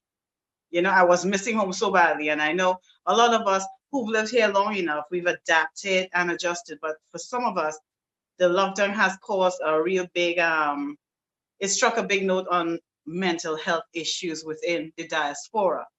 We are accustomed with sunshine, bright lights, and cheerfulness and brightness. In the winter months, it could be 4, 5 o'clock, and it's like that outside. You get up in the morning, it's dark. 2 2s, it's dark again. So some people go to work in the darkness, come back home, and it's dark. And it does have an impact on mental health. A lot of people from the Caribbean and tropical islands and Africa, North Africa, and South Africa, that is too, they're used to the sunshine, the bright light, and this is something that impacts on us. With the lockdown, we couldn't socialize. It has impacted on us socializing with family and friends. But this year, thank goodness, we are able to have a minimum of people, a minimum amount of people we could socialize with, but we can socialize, we can interact with our family and friends. But I'm speaking on behalf of those who are single, divorced, home alone. You don't have a boyfriend, you don't have a man, you don't have a woman, you don't have, you don't have any partners, and you're actually home alone. I advise you, reach out to others, talk to others, do as much reaching out as you possibly can. Before Christmas time, I reached out to someone and said, I can't really take Christmas home by myself or, trapped in my apartment in London. So I contacted a friend and I said, what? We were talking and we both didn't have any plans. So I am out at the seaside, the English seaside. So I'm enjoying the atmosphere out here. Lovely breeze, the beach, the waves, the tempo of life is just going down. And, I'm cooking. We are cooking. We're celebrating in a Trini way. The food, the drinks, the everything, and the ambience is just wonderful. So I advise you all who are home alone, make sure you make an effort to not isolate yourself. Get yourself involved in something. Go out, meet friends, go and stay over by friends if possible,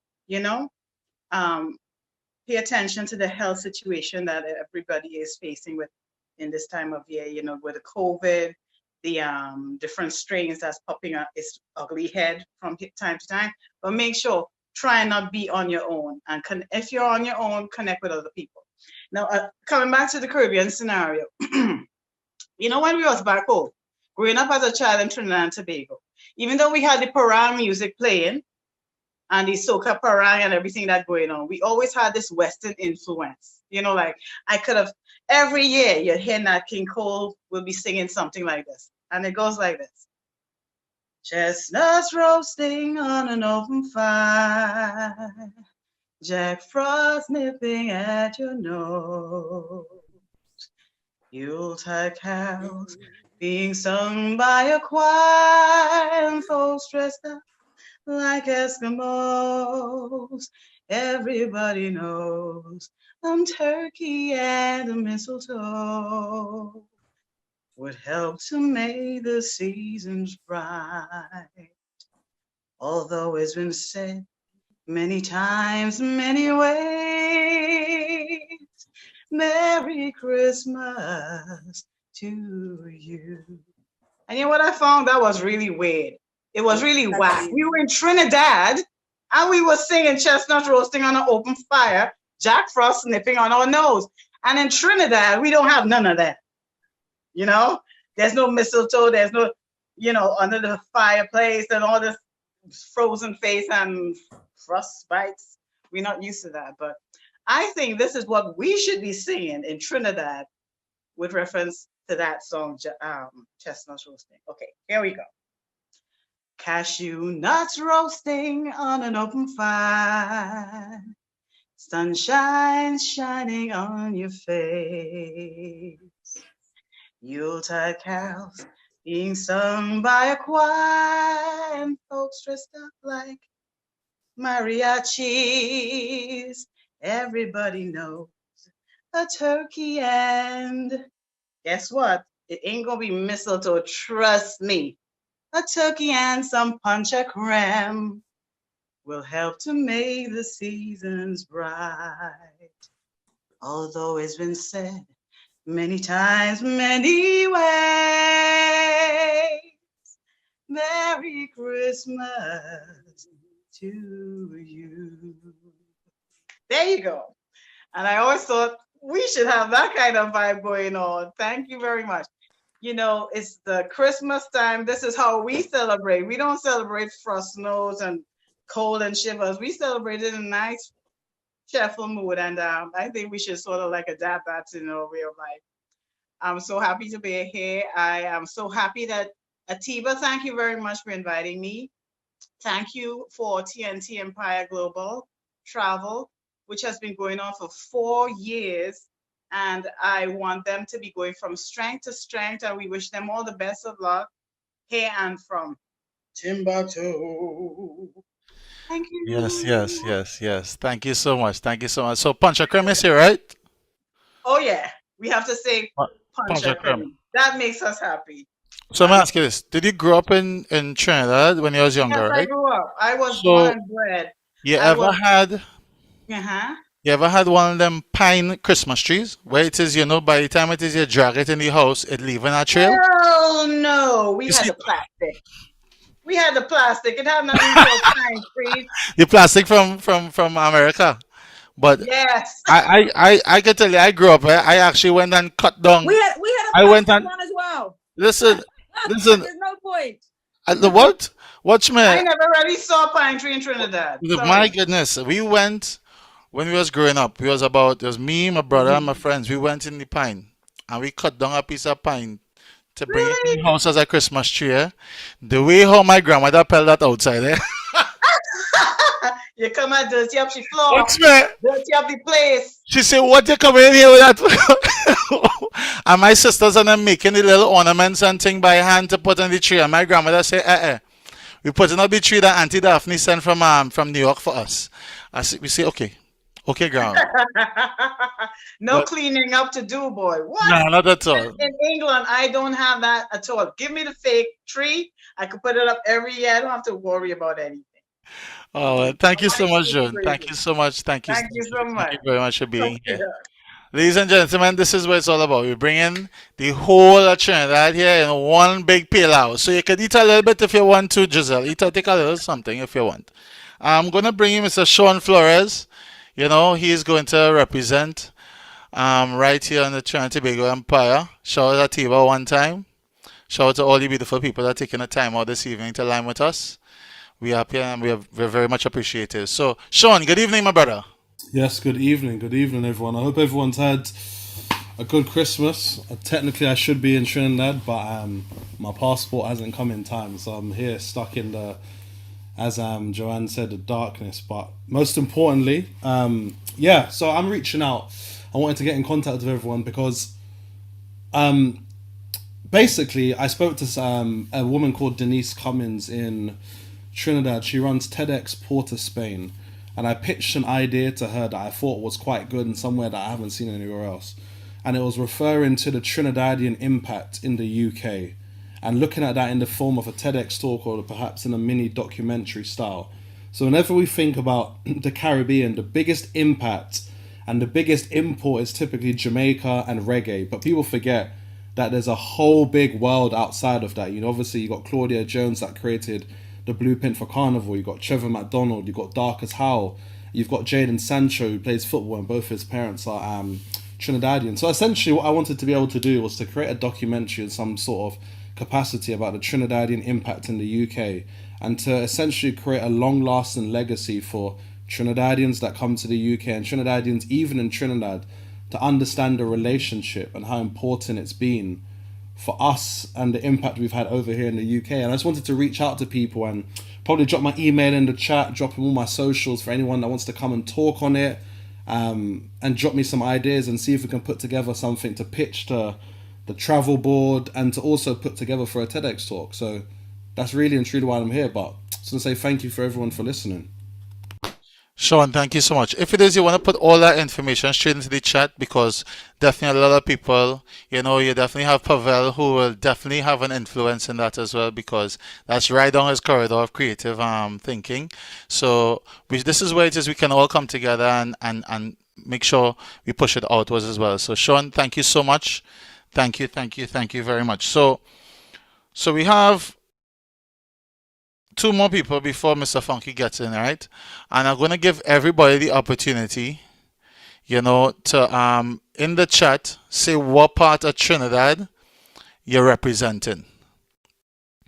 What part of Trinidad you're representing, what part of Trinidad your family represents, because some people, the younger generation, may be of Trinidadian descent, but they may not be, 100. Let me not cause no bacchanal. Let me not cause no bacchanal. If all you know what I mean. So put wherever it is you're representing into the chat. I see Separia, that is Trinidad, Dago. Giselle, where you from? Goyari? Where? Calypso, where you from? I will tell you privately. I know you like to poke me, eh? Michelle, I wouldn't poke you back publicly. Listen, I do need people on them job here. I want to tell me anything, Don't say your thing, and then try and back out, I I'm know. from Point Portland. I'm bigging up my chest. I'm bigging up my chest. I ain't backing out. Bigging up my chest. I seen Trinidad from Separia, seeing Diego Martin, I seen Labre. Point 14. I seen Michelle's grandparents is from San Fernando. You have anybody from up in the east? Or down in the west? Central Vita, good evening to you. Good evening to you. From Central Shogunas. That is what we're talking about. I was born in Belmont in the lanes and grew up in Diggle Martin before I came to England. So I don't know which one, either one. Pick a pan, any pan. All the pan is the same pan, Trinidad and Tobago. Belmont. All right. More radical. All right. Elia as well, definitely representing Tobago. I see Rubadri is representing Carenage. Nice. We like that. Pavel, where is your family from?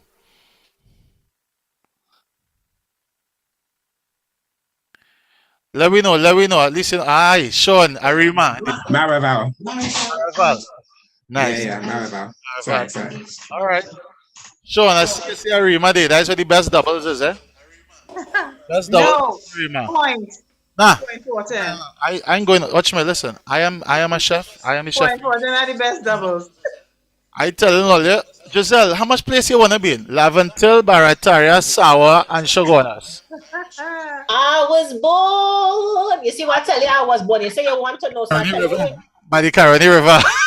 Yes, by the Caroni River. Shucks. Giselle, don't take that. No, man on here, I don't know why Atiba put he to host. You understand? I have to have a serious talk with Atiba. Next time you cannot put me and Super Trini together, okay? Why not? Giselle, what's understand? Giselle. Yes, Caroni has good fish in it. Don't worry about him. He even know where the Caroni River is, but he tell you about the Caroni River. I don't even know where it is. Thank you very much. So we can go. I don't know where Caroni is. What? Central. Okay, Central. We'll give him directions. Central. You say people got my back here. People got my back here. And Valencia. That is my stomping ground as well. From Grandy go all the way down the east-west corridor. I taken that. That is mine. Together with Calypso done. Now Giselle. No, but look. You taking off. You see how this is not fair. Karen taking the whole east-west corridor, but then he wanted to give me trouble now because I list 3 places that I from and where I grew up. Well, you understand? Call your man so. I give you the opportunity, but you end up in Shogunas. But you end up in Shogunas, Giselle. So you down south, you end up in central and south. So take that. Take the How can central and south be the same place? Take it. South is south, central is central. Just take it and go. Oh, right. Okay, so we got just of where everybody from. Nice. That's what I like to hear. So, Rubadri, good evening to you. Good evening. Good evening. Good evening. Let me see. Good evening, everybody. Good evening. Good evening. Good evening. Good to see you, my brother. How y'all going? I hear how everybody going. Everybody really enjoying themselves. Yeah, it has some problem. People inside there, but we're weaning them out one by one. Provocation. I agree. Provocation. But you gonna take that licks by yourself, but You have to take it. Giselle and I know each other. I know we go gang up on you. Hey, people got my back. People got my back. Karen, come here. People got my back. You go ahead. What's your Just so you know, right? Just so all you know, right? I have a gladiator corner. You understand, Karen? What you're telling yourself? Can the next act perform? Can he perform? Can we give some time to the gentleman now? Are they real bull face or no? I like how you just trying to deflect the heat from yourself. Watch me. I trying to do my job before Atiba send me a little yellow card. I want to do yellow card. Trust me, Atiba wouldn't mind. So, Rubadri, sorry. Go ahead, Rubadri. The stage is yours. Right. Well, I'm supposed to actually talk about the 300 Trinidad style carnivals. Right. So I'm not performing. This is not, we just had some real nice melodic singing. We had some nice freestyling. We had all them things going on. I'm here to just talk about the carnivals and the phenomena of the carnivals. And hopefully some of the things I will say will be exciting to people to understand what the Trinidad Carnival is, its phenomena, and its power and its impact across the planet. So I actually have a small PowerPoint because it will need pictures, right? So I have to be able to share. I've made you a co-host. Okay.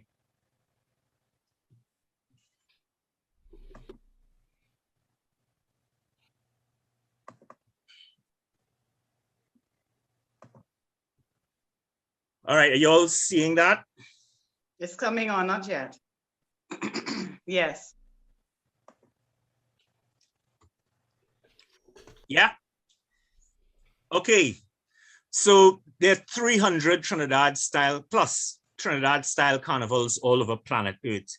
And this is a remarkable thing. So there are Caribbean style, Trinidad style carnivals in a lot of the diaspora, wherever we alighted as diaspora people all over the planet. And of course, there are major battles in all of those major metropolitan white supremacist ex-colonial centers to get those things to happen. But the amazing thing is that Trinidad style carnivals have also reanimated old medieval carnivals, like their old German festivals, carnivals that from medieval times that had died, that the Trinidad spark has reanimated. And so there are all kinds of these kinds of things happening all over the world. And so there are all these different kinds of phenomena of Trinidad style carnivals. It's a really interesting kind of thing, the way the Trinidad style carnival has expanded. Now, to give it a context, there's one New Orleans carnival, there's one Brazil carnival, there's one Venice carnival, but there are 300 plus Trinidad style carnivals. So there must be something about the Trinidad energy and vibe that is contagious and that is almost a reverse colonizing force on the planet. So let's take a dive into it. So we say that the Trinidad style carnival has two kinds of energies inside of it.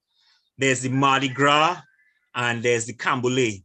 So the Mardi Gras is the European, comes from the European style. So if you even look at the French Quarter, New Orleans style carnival, you kind of see these things in a more kind of extreme fashion. The European influence is exclusive influence of elites. It was an indoor, basically, festival for the most part. It was grand balls. When it moved on the street, it became stuff that was done on trucks, where people were driving on trucks and they were in the upper parts of trucks and stuff. And just like in New Orleans, and they would throw the beads down to the masses, the black masses, the black and brown masses, and that kind of stuff. And so the Mardi Gras has all those elements. It was, of course, about drunken debauchery and those kinds of things. The remnants, the pagan remnants that they had that were vital were like the fertility festival kind of energies. Now the Camboulé comes from the African, the verb of it is African, but we will get into the other parts of it in a little while. But the verb of it is African, and it's inclusive. It's an inclusive festival, and it has a lot of spiritual and satirical and other elements in it. So it's derived from a lot of agricultural masking techniques, a lot of the act of possession, of spiritual possession and those kinds of things. It has a lot of political, satirical kinds of energies in it, and it allows the certain kinds of forces, certain kinds of ideas to manifest that kind of conjugate the spirit of the tribe at the very moment. So you would see that certain kinds of energies are crowned. So you'd have kings and queens of carnival, or kings and queens of Calypso, kings and queens of stick fighting, or kings and queens of different kinds of kings and queens who kind of all represent different kinds of energies, warrior energies and other kinds of energies. I'll get more into those things, but it's important to understand that there are these two kinds of vibes moving, the exclusive European style Mardi Gras and the African propelled Camboulé. And it is the kind of battle between these two things that makes the Trinidad style kind of carnival so vital. But the thing is that one of the things that we will note when we look at what is going on with the festival and what's going on in the festival internationally is that the Mardi Gras is in ascendancy. And that is because a lot of Trinidad in particular, politicians and elites and that kind of stuff have fed the Mardi Gras at the expense of the Camboulé, in the same way that you could say that they've fed the inequality of the marketplace, the 1% versus the masses. All of those kinds of economic and racial and other kinds of inequalities are kind of built into the economy and into the carnival, and have led to the ascendancy of the bourgeois elite Mardi Gras carnival. And we are close to the collapse of the Camboulé energy, and we're going to look at some of those things as we go on. So it's important to kind of note those things and how those things impact the 300 Trinidad style carnivals all over the world. Why is the screen frozen? Right. So the Savannah, Port of Spain carnival time, at its height, about 100,000 people in the streets plus in Trinidad style carnival. It used to take you like 2 hours to get from Independence Square to Queen Street, which is 1 block, you know, just because to navigate the kinds of crowds that used to be in that space as you're crossing Independence Square, Broadway, into up Frederick Street to the first corner on Queen Street. It was an incredible phenomenon. It's no longer like that. You walk Port of Spain on Carnival Monday and Tuesday, sometimes a virtual ghost town. So there are a lot of things happening in the carnival that we need to speak about, and those things, while some things are still vital, there are some things that are, but one thing that is vital is the impact on the planet. The 2 largest street festivals on planet Earth in the Western world are Trinidad style carnivals. We're talking about London, Notting Hill, and Brooklyn Labor Day at their height. 4 million people were clocked on the streets of both of those festivals at their heights. 4 million people. Can you imagine that? The entire population of Trinidad is 1.4 million people. If 4 Black people get together on the streets in New York, it's cause for police action. All London is like, we have 4 on the corner of Bleecker and so we have 4 million on the streets. And all that the state can do and the city can do is negotiate with it. That is power. That is the power of Trinidad and Tobago and its diaspora and the Trinidad and Tobago energy and Trinidad and the Tobago people and the Caribbean diaspora en masse when that collective energy is put together. I said, 4 Black people get together on the streets, it's cause for police action. We have 4 million and they have to negotiate with it. That is a real thing. These are massive economies, billion-dollar economies, Trinidad dollars, inside of fortress economies where you can't get into sell a fountain pen, well, especially with Brexit. You can't get into sell a fountain pen, but we have these massive economies inside of these spaces. And as I said, there are 300 across the planet, a lot of them in some of the major metropolitan cities of the West. That is amazing.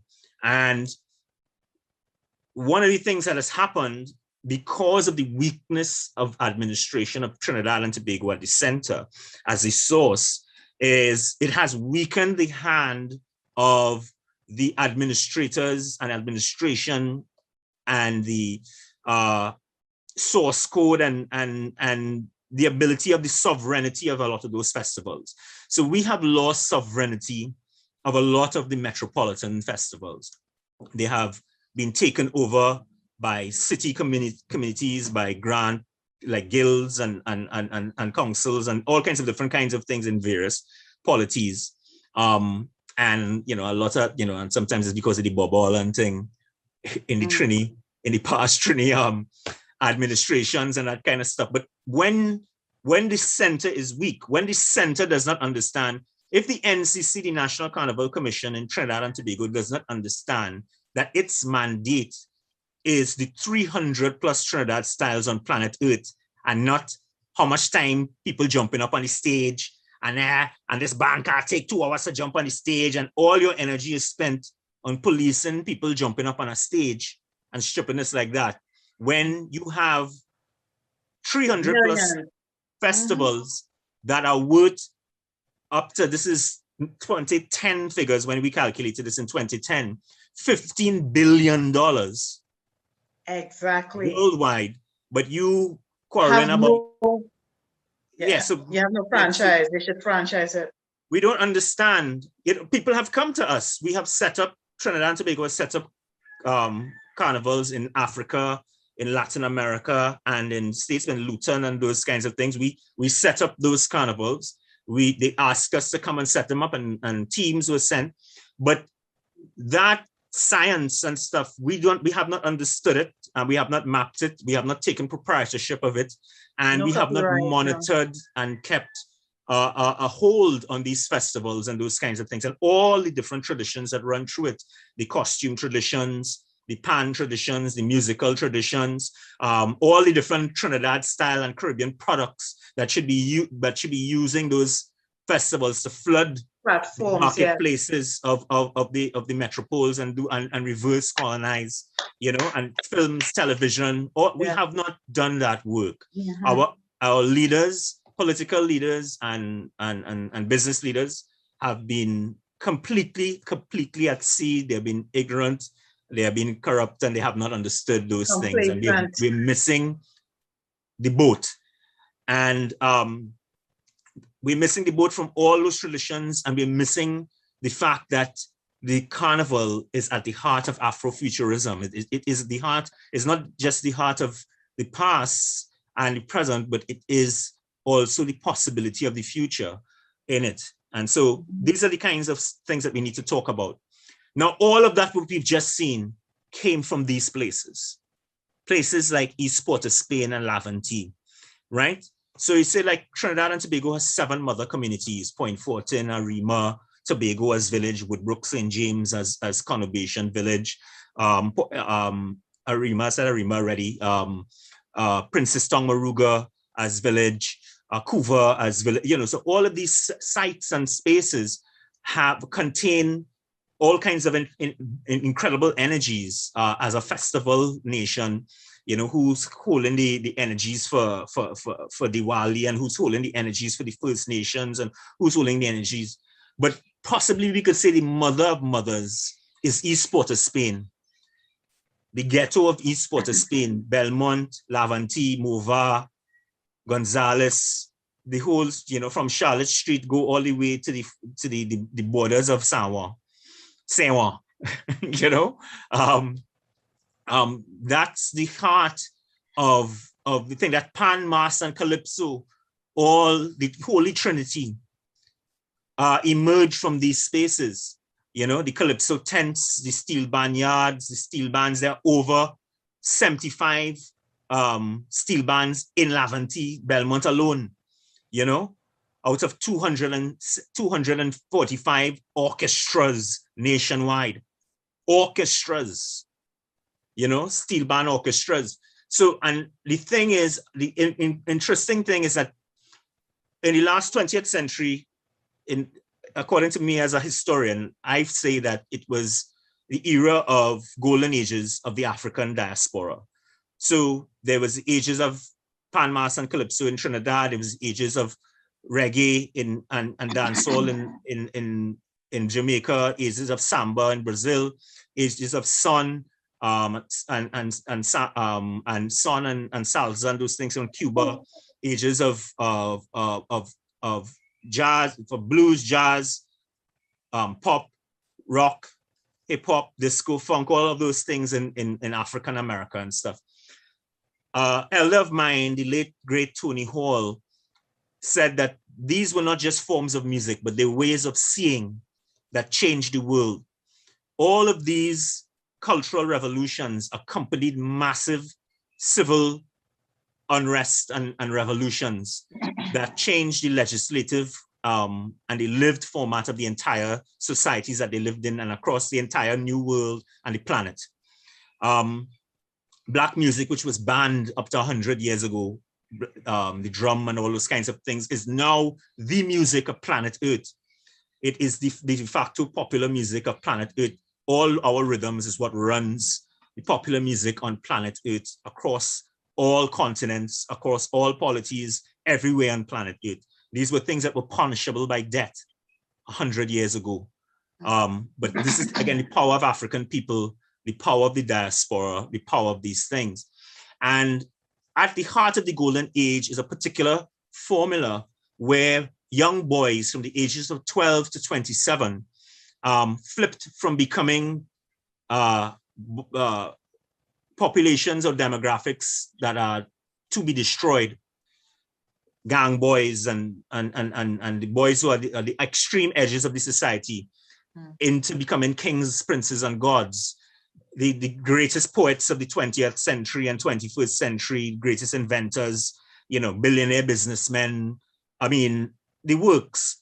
These were originally ghetto youths. These were originally gang boys and stuff, whether it be the Pan boys from Port of Spain, and whether it be the Jay-Z's and the notorious B.I.G's and the Bob Marleys and the Peter Toshes and the boys, the Samba boys and stuff, and where you name it, across the planet.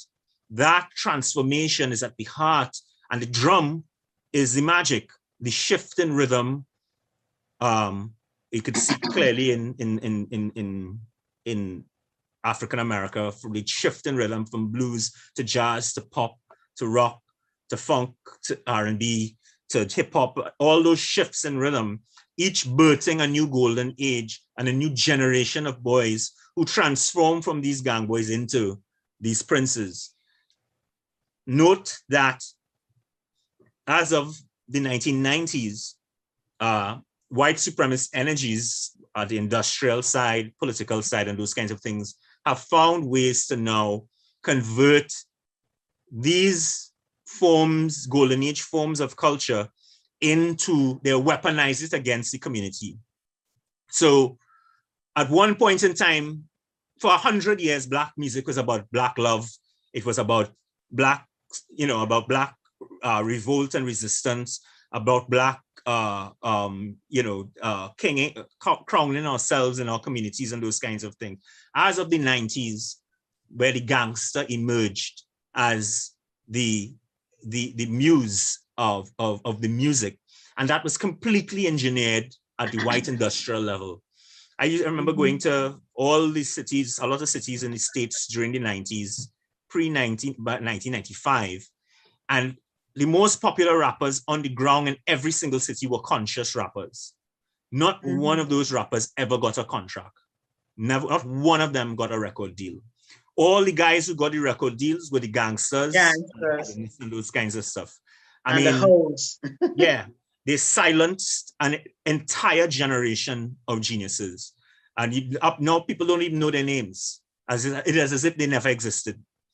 But the gangsters now are into their third generation. And the cost to us as a people on the streets has been incredible. Millions of Black people have died at the hands of Black and Black thing that's been sold on through the music that was once our weapon against empire and against white supremacist structures. And this is another thing that we have to look at to how to counter these things. These are real things.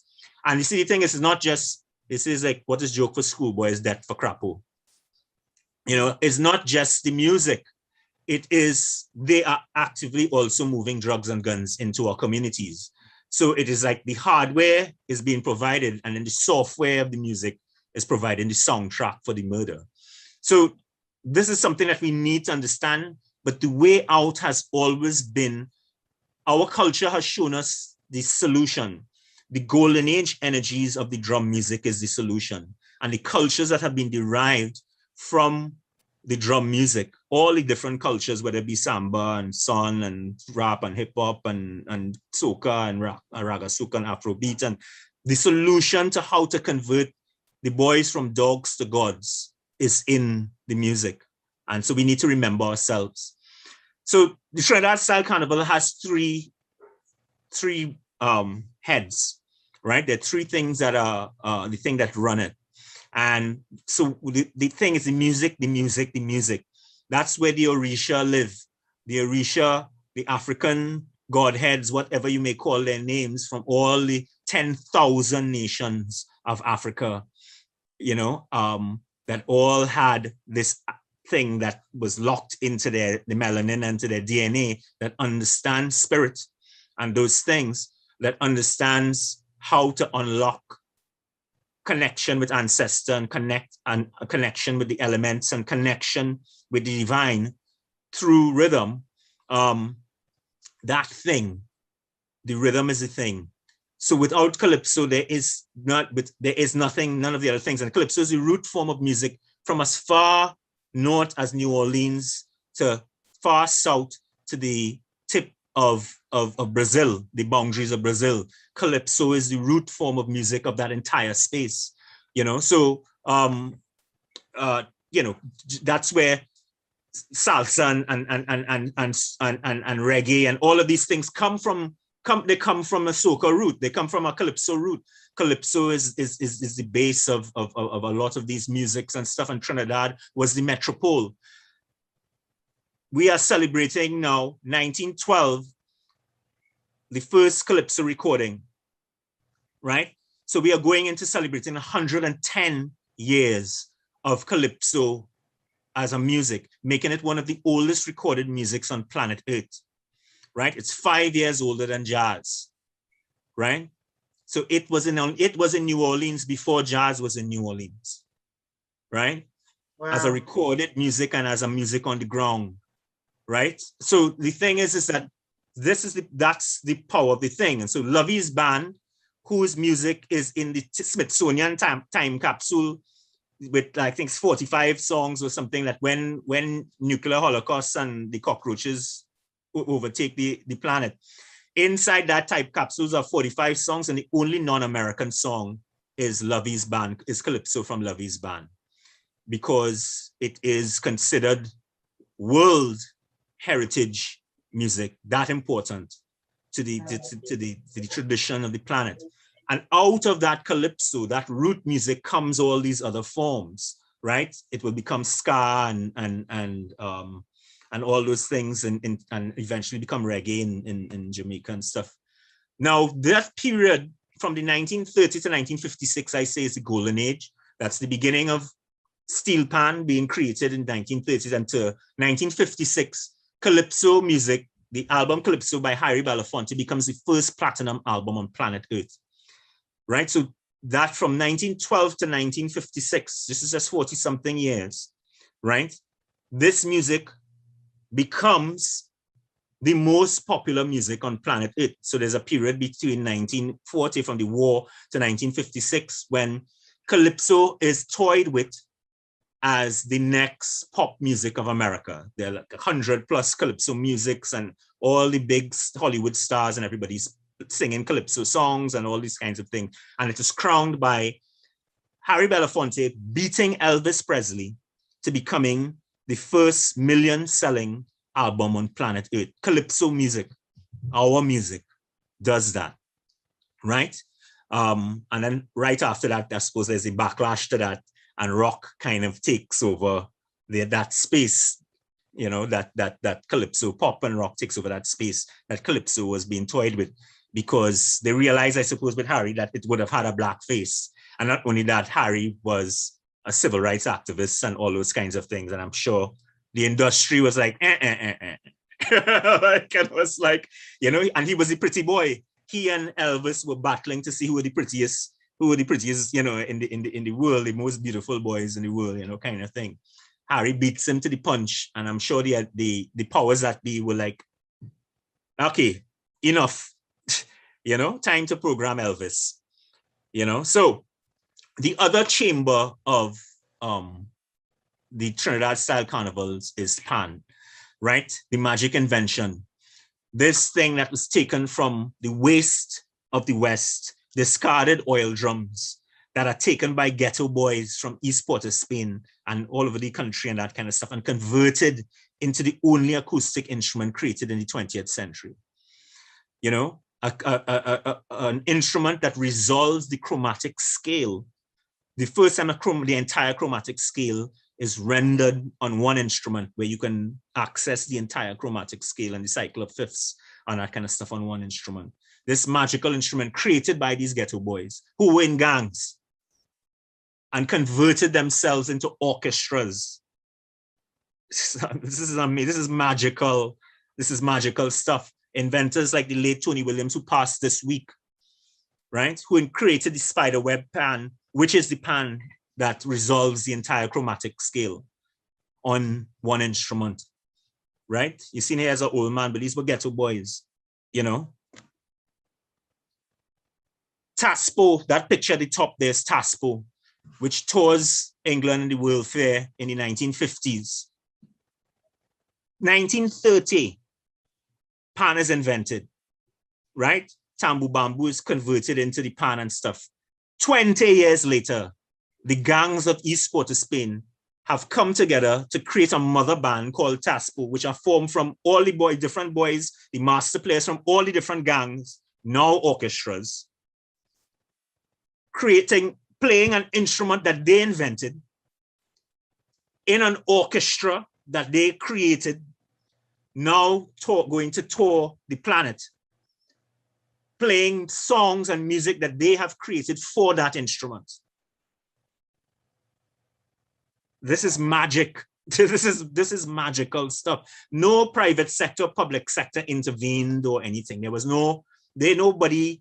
This is self-propelled elevation, transformation. And then underneath, we have a picture, present day picture of what pan, the power and the place that pan has on the planet in all the metropolitan spaces and that kind of stuff. Pan is on the curriculum all over South Africa. You know, I mean, you know, as something, you know, it is being used in the streets all over the world in terms of an anti-gang kind of device and all kinds of different kinds of things. And it is just a simple, incredible instrument that is doing all these things with millions of players all over the world. Again, we have work to do in terms of the industry of pan. because the top pans in the world and the most plentiful pans in the world are being built in Ohio, right?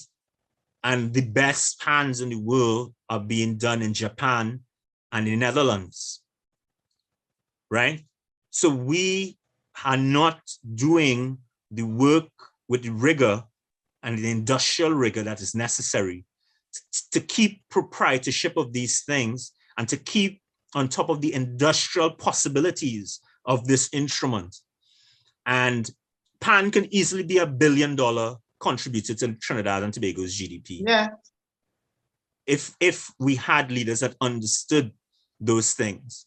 But because it comes from the same kinds of people that we showed, and it would be those people that most likely would profit from those things. Some people might not want to go that route. The last part of the Trinity, the Holy Trinity of the carnival is the mass, is the costume, spectacle, hair, right? And that goes all the way from all the great early traditional mass players and that kind of stuff, all the way to the Lee Youngs and all the great early band leaders, all come forward to the Peter Minchells and that kind of stuff. I just grabbed this thing of the Peter Minchell stuff to show. So this is first thing from Papillon, where he really kind of, the backpack emerges as the kind of central kind of vehicle. It has been done in a number of things, and it emerges from the traditional mass of the King Sailor, but Minchell establishes the possibilities with the wings and those kinds of things. And you have like thousands of butterflies all over the streets of Port of Spain. The importance of that is, so the mass begins again East Port of Spain, but this is where the mass is ending up. These are the places that the mass is moving to, right? So the 3 Olympic opening ceremonies that Peter Minchell was and Trinidad Carnival mass making and costuming was the motive for those 3 Olympic openings. And one of them, and Joy to the World Hallelujah, which you could see on the stage on Queen's Park Savannah stage, and then you've seen it there in the American South on stage at the center of the world with 1 billion people watching at it. I also want to talk about that there's a philosophy in Trinidad and Tobago Carnival. So like things like Joy to the World Hallelujah as a thesis of who we are. This is like really important kinds of things. There's statements like that, but it ends up here. This is where the mass possibilities of the mass ends up. So on the left is those blow body characters that Peter Minchell invents with an engineer, but Peter does not enter into the patent with the engineer.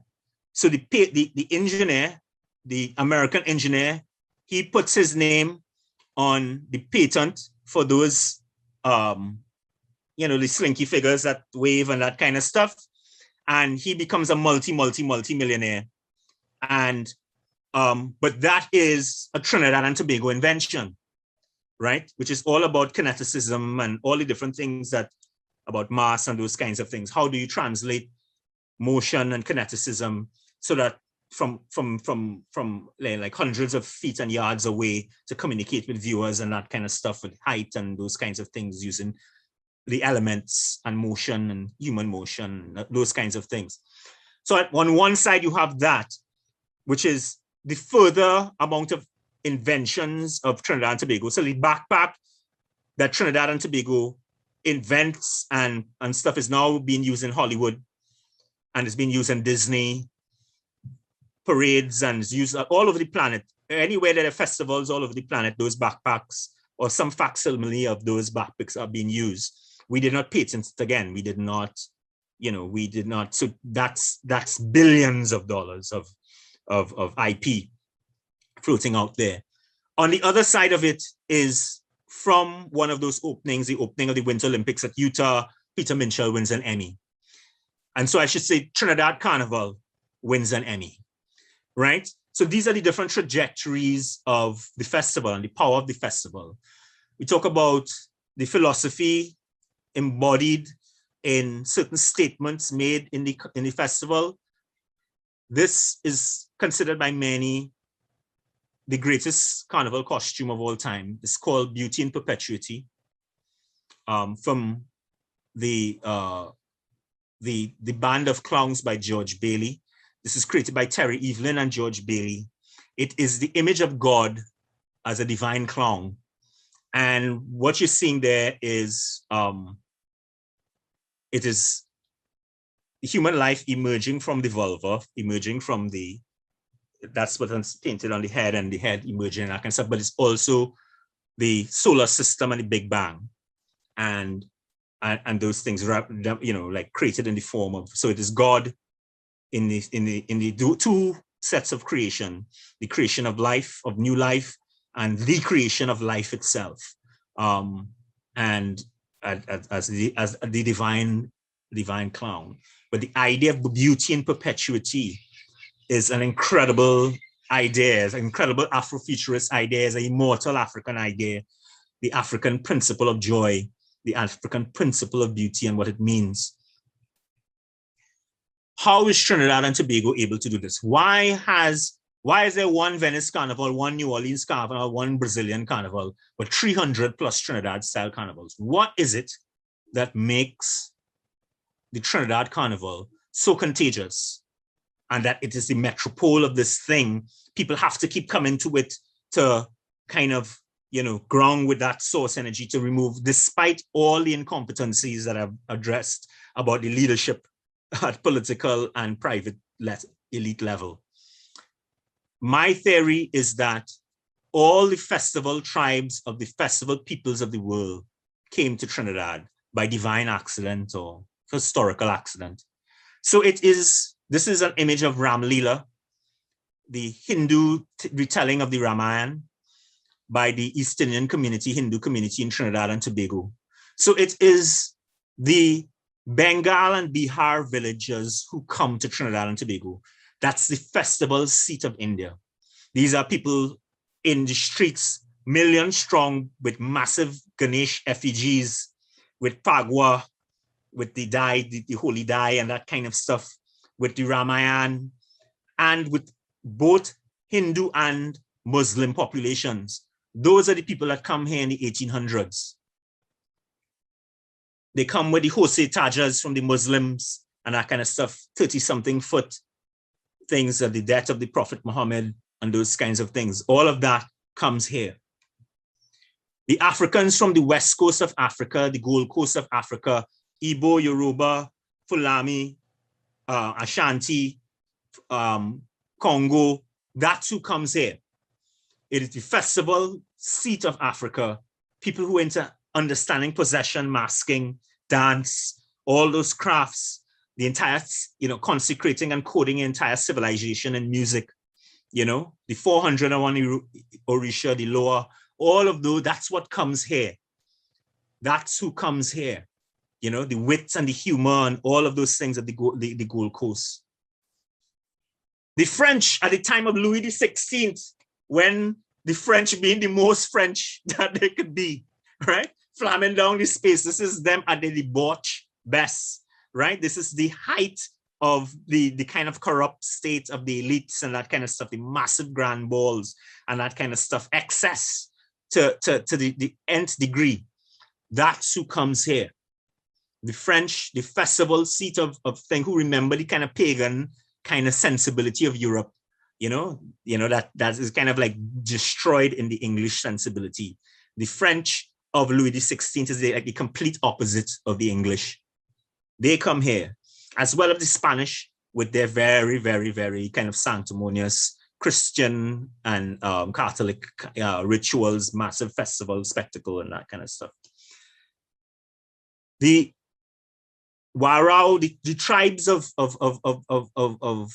from Suriname to as far as Cuba, all of them come to Trinidad to consecrate priests at the highest mountains, at Aripo, El Takush, all those sites and those things, which are godheads. you could even say there might be something in the geopsychic DNA of Trinidad at this festival, right? Because even the native peoples, this was a festival seat for the Caribbean. What that has meant is that there is a people who kind of understand festival at an atomic level. When the Africans heard the Indian drums and saw the 30-foot effigies going up, when they saw the African masking ceremonies and stuff, when everybody saw the French inside the grand ball, inside those things, they all recognized one another. I say that the first Trinbagonians are the artisans, the costume makers and the drummers and the singers, because those would have been the people that would have broke the apartheid lines, crossed over and met one another. We call them the no-teeth men, right? The no-teeth men, the drummers and that kind of stuff, the no-teeth artisans and stuff. Them is the men who would have gone and, hey, what you saying? Well, I like what you're doing. Let me hear that. Let me see that. How do you do that and stuff? And each one training the next one and immersing another one. That's the first Trinbagonians. And that magic thing, the fact that all these people on the planet who remembered festival, possession, masking, dance, music, conjugating the now, that other tribes forgot in other parts. You know, if they had gone 2 villages over in India, we would have had a different energy. But we went to Bengal and Bihar. If they had gone to North Africa and brought North African tribes, it would have been a completely different energy. If they had gone south, a little south. If they didn't have the French and it was the kind of anal English, it would have had a different energy. But all of these festival tribes came here. And when by 20 years after the Indians arrive, there are Jose Tajas and effigies of Krishna and stuff in the carnival on the street. So they have people on both sides. They have Hindu pundits and conservatives who say that's a black people thing, you know, Indians have nothing to do with carnival. And then they have Africans who want to say that it's solely an African festival. But I'm trying to show that there's an energy there that Errol Hill in his critical seminal book, the Trinidad Carnival, describes a Burukit ceremony, which is a coronation ceremony for the Burukit traditional mass, married with Hindu gods, that takes place in Marval, I believe, that lasts like 4 hours. You know, this incredible carnival coronation, you know, with mass characters and that kind of stuff in the 1800s or early 1900s. This is something else is happening in Trinidad and Tobago that is not happening anywhere else on planet Earth. And it results in a series of festivals, of festival centers and forms that have monarchy at the center, where there are kings and queens being crowned, kings and queens of mass, kings and queens of Calypso, kings and queens of the road, kings and queens of stick fighting, kings and queens of traditional mass, all these different kings and queens of commentary, mass commentary, and all these different old mass and that, what we call old mass, and that kind of stuff. These things emerge from the belly of the people. This is, again, they have been corrupted now by politicians and the bourgeois kind of administrations of these things, and they've corrupted. But look at this image of, this is Sparrow after he has won the Marche Gras, which is the Calypso competition. This is the response to people when Sparrow has won. And this is the people carrying their king into the road, into sunrise, and that kind of stuff. That is There is no kind of precedent for something like that. This is a different kind of culture hero. These people were battling to see who could create 2 songs that could conjugate the soul of the nation for the next year. Those 2 songs are the things that conjugate the soul, just like the best costumes will conjugate the soul. All these things conjugate the soul. When these rituals start to collapse, is because somebody starts to interfere with the ritual, interfere with the judging. Before, it was the people who used to judge. Now is these bourgeois judges and political judges and all kinds of things and all kinds of agendas and who get a payoff and payola and whatever. And who get a kickback and whatever. Before that, when there was this organic thing of the connection with the people, the result was this kind of magic. That there was nobody in Trinidad, whether you be fundamentalist Christian who in our camp, because you don't want nothing to do with carnival, whether you're a Hindu, whether you whatever. Everybody wants to know who win the March Gras. This is 25 years ago and 30. Everybody wants to know who win that, who win last night. If you missed it, if you wasn't up till 2 o'clock or 3 o'clock in the morning watching it yourself, you want to know who win because it meant that to the people. But when you remove the connection of the thing from the people, it took Shadow 20-something years to win a crown. Shadow didn't even make the finals when he made Dingole and Abyssinia and Music Suite and that kind. I mean, the clear greatest songs of that entire period, he did not even get into the finals. So you know that people locked off that competition one time. They know that this competition have nothing to do with me anymore, and it's not real. Because the best songs and the best singers are not there anymore. And when you do that, you abort the festival. So they have brought in all kind of big event planners and spent millions of dollars and paid them consultants and all kind of things to kind of try and how to bring back the carnival. Why people not in the streets? Why people not coming to the March Gras? Why people not taking on Soca Monarch no more? Why nobody do X and Y? It's because you've interfered with the festival. The festival is a sacred thing that emerges from the belly of the people, that is conjugating the soul of the people. And the people know it. It's an enable string. You cannot lie. The people know. They know. They knew when things started to go wrong, when Shadow lost with the bassman, when they crowned, when the young king was supposed to come and usurp the old king. And instead they give back Sparrow the crown again for 1 more year. And that destroyed the lineage of Calypso, because the young king always displaces the old king. Kitchener displaces Lion, Sparrow displaces Kitchener, and then Shadow was supposed to come and displace thing, and he was supposed to take the music into the dance halls and those things. That doesn't happen. He comes to the bass heavy music and all that kind of stuff, and that doesn't happen in 1974. And what happens in 1974?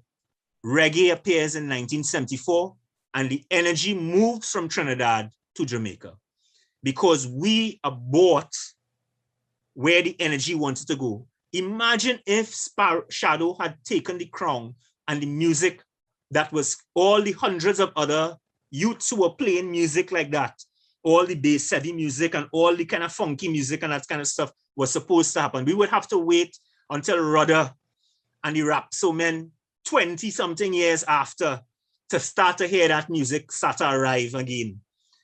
But it wanted to come since the 70s. You aborted it and you lost your throne.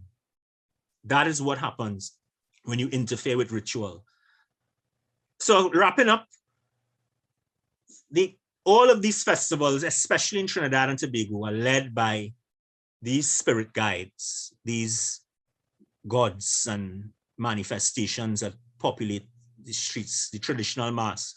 There are about 20-something traditional mass characters, right? From fancy Indians and the sailors and the blue and black devils and the midnight robber and the peregrinae and the jabs and jabs and all the whole pantheon of them. All of them contain some essential part of the Trinidad and Tobago soul, the baby dolls and the the Mad Bulls and all of them. You have the Pitchy Park, you have those things in Grenada. They have a whole set of them. The Grenada now is taking the music, the Juve music, their jab music is taking over because they're being true to the percussive elements and that kind of stuff, and being true to the jab, true to the ghetto and the working class energy of the jab and that kind of stuff, which Trinidad has ran from. It has been kind of running from that percussive kind of energy and those kinds of things. Trinidad has been going in, the groovy soca is another incredible thing that is happening. That it is the groovy soca, Trinidad modern soca is at the root of is reggaeton, Afrobeat, all the transformations of those music owe stuff to soca. That's where the stuff Afrobeat. I've been following Afrobeat since the late 80s, and Afrobeat had started to get boring. Afrobeat had mixed with hip hop and dancehall, and all during the 90s, the 2000s and that kind of stuff, and the music was boring. It wasn't doing anything. It was when it started to mix with soca and groovy soca. That's when it crossed over and became Billboard and Grammy Award nominated, and it had a chart in London and England and that kind of stuff. It was, if you could look at the music in the years before and look at the music that crossed over, that made the crossover and that kind of stuff. And all of a sudden you could even hear the groovy soca songs that were adopted and adapted by the Afrobeat artists that became the lingua franca that made that music jump to the next level. Again, we need to understand those things and claim those things. We need to be able to say with our chest out and beat with chest and say that, hey, reggaeton is soca. Afrobeat, modern Afrobeat is soca. Aria Grande and a whole set of them pop albums and that kind of stuff from 2015 and that kind of stuff. All of them were singing soca, groovy soca, But they had Megan Trainor, who have Trini roots, who used to sing soca on a boat, who is now one of the 3 biggest white pop artists and that kind of stuff. It's soca. You can hear her stuff, it's soca she's singing. A lot of her pop songs are soca. So there's all that stuff happening in the festival and those kinds of things. And so in closing, I have to say is that we have been blessed with this incredible festival. It's completely magical, completely unprecedented. We of Trinidad and Tobago have been able to convert folk energy and retain folk culture energy in an urban space. I don't know any other cultural people and culture that has been able to preserve the energy of an agrarian folk society in a modern world. And that's the thing that has made Trinidad and Tobago so magical, this festival nation with African festivals and East Indian festivals and Christian and white festivals and all these festivals that we all go through. And the crown of them is this carnival, that there are 300 plus satellites all over the planet. But if we do not see to the festival, the rituals at the center, and then the creative industry enablers that enable the industrial growth of those things and see about its practitioners, these things will fall. The Mardi Gras, which is attached to the white supremacist economies and 1% economies and racist economies that exist planet-wise and globalization, forces of globalization and stuff, which is allied to those capitalist forces, is going to ascend. And that festival is neutered. It is exclusive. It does not have the pulse of the people inside of it. It does not have a whole set of things. And the thing is, remember that Europe had carnivals from medieval times. Everywhere in Europe had carnivals in medieval times. And nearly every single one of them died. Listen to me. Nearly every single one of those carnivals died. Why? Because the god left the carnival. Because the rituals at the center, people stop believing and stop moving against the DNA of those festivals. When you, and that's because when the elites do that, the elites have no connection to those things. It's not the elites that is the working class thing, it's the boys. I don't want to make this a sexist stuff and those kind of things, but men are dangerous. And it is male, sublimated male, dangerous energy that constructs a lot of mythology, simply because that energy has to be placed somewhere or else it damages the tribe. If you cannot find a seat for that male energy, boys, the ages of 12 to 27, it will turn back and destroy the tribe. All the old peoples in the world knew this, and they created initiation rituals and mythologies that kept those boys occupied from those ages of 12 to 27. Instinctively, the golden ages have provided that same algebra. Pan, mass, calypso, rock, reggae, hip hop, all those things created those initiation rituals spontaneously out of the drum for our boys.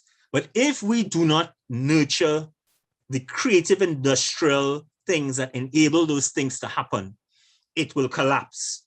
If we do not go into the DNA of the festivals and retinker with the DNA to bring them back to their sacred origin, it will fall.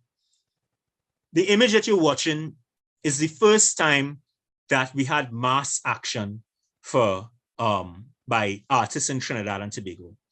Over 400 artists and members of the public in the streets marching for 50% local content on radio and television in the streets, right?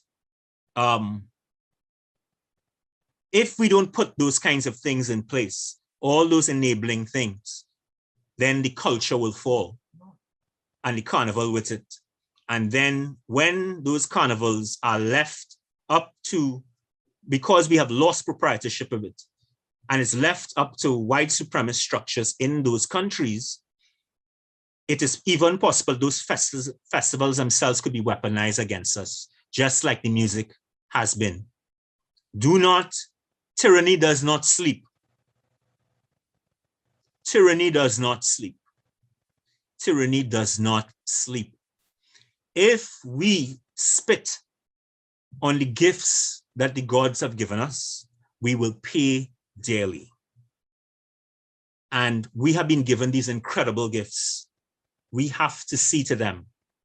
Carnival is at the crossroads. It's an image from the great British Trini artist Zach Ove, who's been doing those incredible commissions all over Hyde Park and all over the place and in the London Museum and all those kinds of things, who just did one of the great exhibitions of the last decade by all the great art books and stuff, and magazines are saying that of the history of Black art in the UK. This is an image, a photographic image from Zach of these fancy sailors on shore on a shipwreck,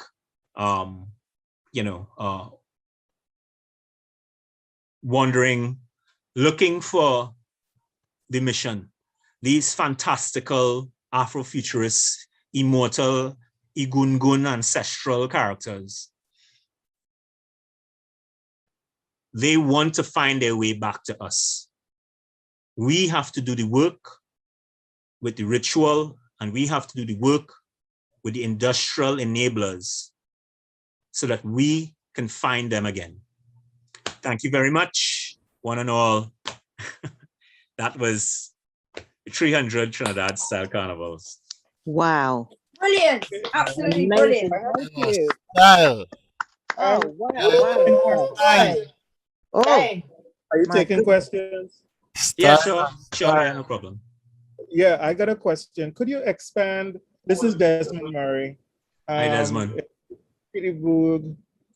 Could you expand on the idea that rhythm is a prayer, rhythm is a way of communicating with the divine, with God? And I have a follow-up on that too. Sure. European civilization is visually coded. So the way that they code their values, code document their elites and that kind of stuff is through these visual kinds of traditions and stuff, whether it be painting and stuff, and that would eventually become television. And this four-cornered square and visual stuff and painting with light, you know, like it's through the eyes, and it's access through the eyes and that kind of stuff. It will become books, it will become all, there's a whole kinds of stuff. The African science is the science of sound right across Africa. Africa understands by rhythm how to unlock conversation with ancestors, conversation with elements, conversation with cosmic forces, conversation within community. The issue with drum music is the phenomenon of possession, the possession of dance, rhythm, possession. When you see Bob Marley on stage, Marley is dancing Shango. He don't know he's a Rasta, he's a whatever, but that is Shango. When you see it wherever stuff, if you're seeing Nas on stage doing hip hop, or you see whatever, there are all these, you know, this is, I'll use the Yoruba Pantheon, because the Yoruba Pantheon has a huge cosmology that was kind of gathering all the other cosmologies into itself. So it has the idea of the 401 Orisha, which means that they're infinite in a way. So you have each portfolio, you know, and their cosmic forces and that kind of stuff. You know, African people always understood that there was a big bang and there were all these other planets and we came here and there was some kind of engineering and that created the humans, and all of that is in our mythologies. It's clear. You know, we are very, very clear that there's interstellar travel, and there's all of that is in all the different myths and that kind of stuff. But sound is the way that those things happen. So sound, the phenomena of possession, all the boys in those gangs and that kind of stuff, there was no public sector or private sector intervention that says, hey, fellas, we're moving now and we're gonna create this thing called jazz, right? So we want all the boys who was in gangs, now you're gonna form bands, right? We don't want all you doing that anymore and stuff and thing. And what we want you to do is X and Y and that kind of stuff, and you will form business. No, it just happened. These were boys who, Quincy Jones was robbing a church with his gang. When he said he heard a voice tell him to go in that room, he went in the room and he sat down and his hands fell on the piano keys. Plung. He spent the rest of the time while his boys were outside casing and robbing the church, trying to figure out this instrument that was in front of him. The jazz and the air did the rest. Quincy would break back into the church again and again, but to play the piano. Within months, most of his boys were dead, in jail, whatever. But Quincy had embarked on the adventure of jazz. He found a mentor at Ray Charles, and Quincy would become the person who brings to us Will Smith and Vibe Magazine and Michael Jackson and all of those kinds of things, and transforms the culture of the planet by that wave of integration and destruction of white supremacist industrial forces that was moving with Prince and Michael Jackson and that kind of energy and those kinds of things. But it's all music. All these things are spontaneous possessions and initiation of boys by intelligences beyond what, you know, these boys become the greatest writers of the English language and the greatest writers, some of the greatest inventors and the greatest businessmen. The boys with primary school education, and, you know, the music, there's something contained in the music. And the music, we had worked out those codes, right? There's a drum beat for Shango, and there's a drum beat for Ogun, and there's a drum beat for Oshun, there's a drum beat for Oya, and there's a drum beat for the Igungun. Each one is a different compartment of the human animal or the cosmic animal that invites different kinds of intelligences into the human body. And you get access to different chambers of intelligence. That's what African people do. And for those of us who are Christianized, these things might sound frightening and I think, but this is who we are. And that's what has saved our lives. And that's what has saved the planet. Because those forms of music humanize planet Earth. So in terms of the science, I'm pretty sure you're aware that just, recently within the last 5 years, we've been able, we meaning humanity, been able now to actually hear the universe. It's called gravitational waves. Yeah, the beats of the universe. Right. And so that gives us, for the longest time, throughout our history, we use light to interrogate and study the universe. Now, no, Western people use light. Western people use light. Right. We use sound and light, right. but and we now, use sound. Yeah. And now with this discovery of the gravitational waves, that provides another entry into investigating. And so I could see a connection there with what you're talking about. There are 3 drums that run through the family of drums in African percussive family. So the root drum is the drum that is the sound of the universe. That is that one. That's the immortal song. That's the heartbeat. It's the sound of the eternal cosmic heartbeat is that song. The one in the middle is the sound of human law or humanity or the human creativity and that kind of stuff. And then the cutter is called the joy of life, right? The cutter is that spontaneous thing that African people more than anybody else understand. That's at the root of jazz, that's the root of extempore, it's the root of soca, it's the root of calypso, it's the root of African wit, Anansi, it's the root of that thing that gets us out of the tightest situation at all points in time. That thing is able to improvise from the immortal that understands the law, but also understands joy of life, that is able to shift and metamorphose and transform and improvise on the spot, is the thing that unfortunately the Native Americans couldn't do. They had that. They have but that other thing, no, we have that. We have the immortal, the human, and the now. And that is what has saved our lives. The ability, we have survived white supremacy at its globalization and white supremacy at its most venal, the most evil that you could imagine. We have faced it down. We have created the only successful slave revolution in human history and put their best generals down. Big up Haiti, Toussaint Louverture, Dessalines, Bookman. We have done that. Mm-hmm.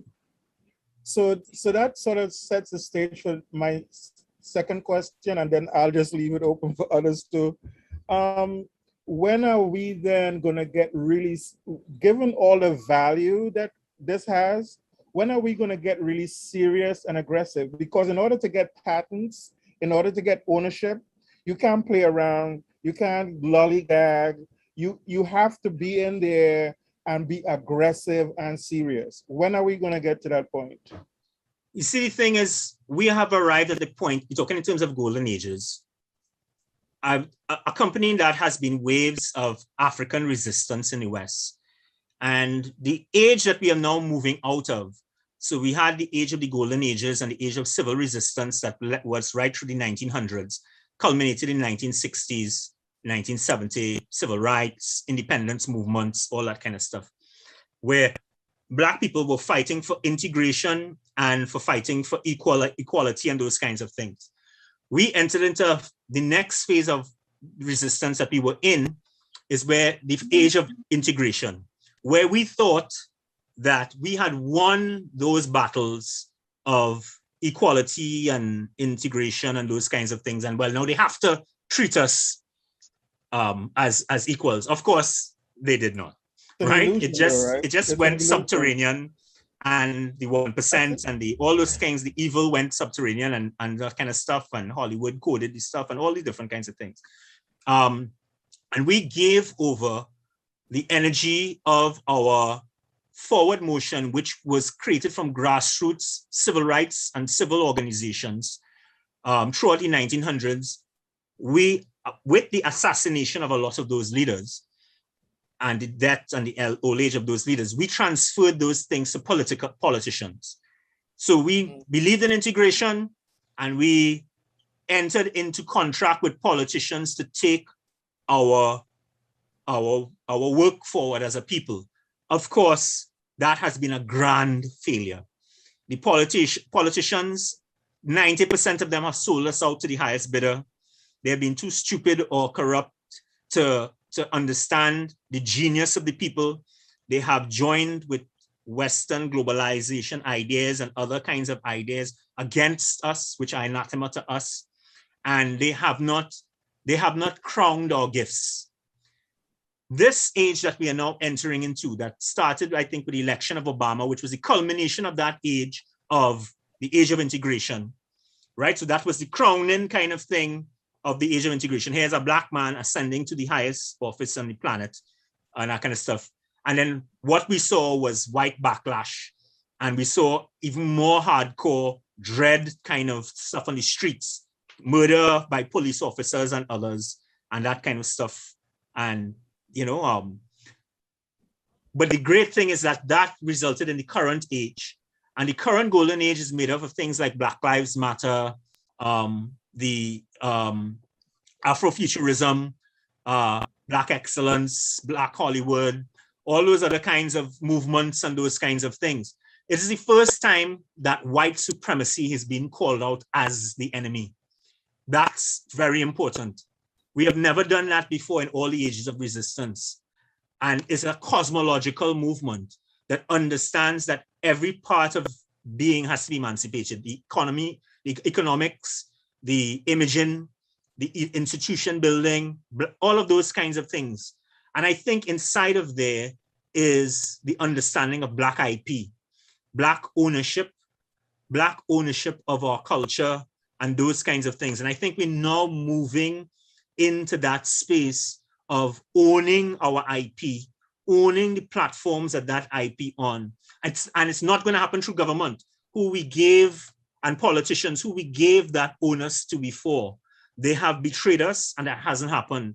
And so now we are moving into maroon economies. I believe that we are now moving to a maroon age of escape the plantation, leave the plantation, leave the state, leave the private sector, the Western private sector, and create our own economies, like what existed instinctively from the 1900s to the 1960s, independent, what the Garvey idea of separate economies and separate things where we buy amongst ourselves and sell amongst ourselves and trade and house ourselves, and all we create settlement amongst ourselves within our sovereign selves.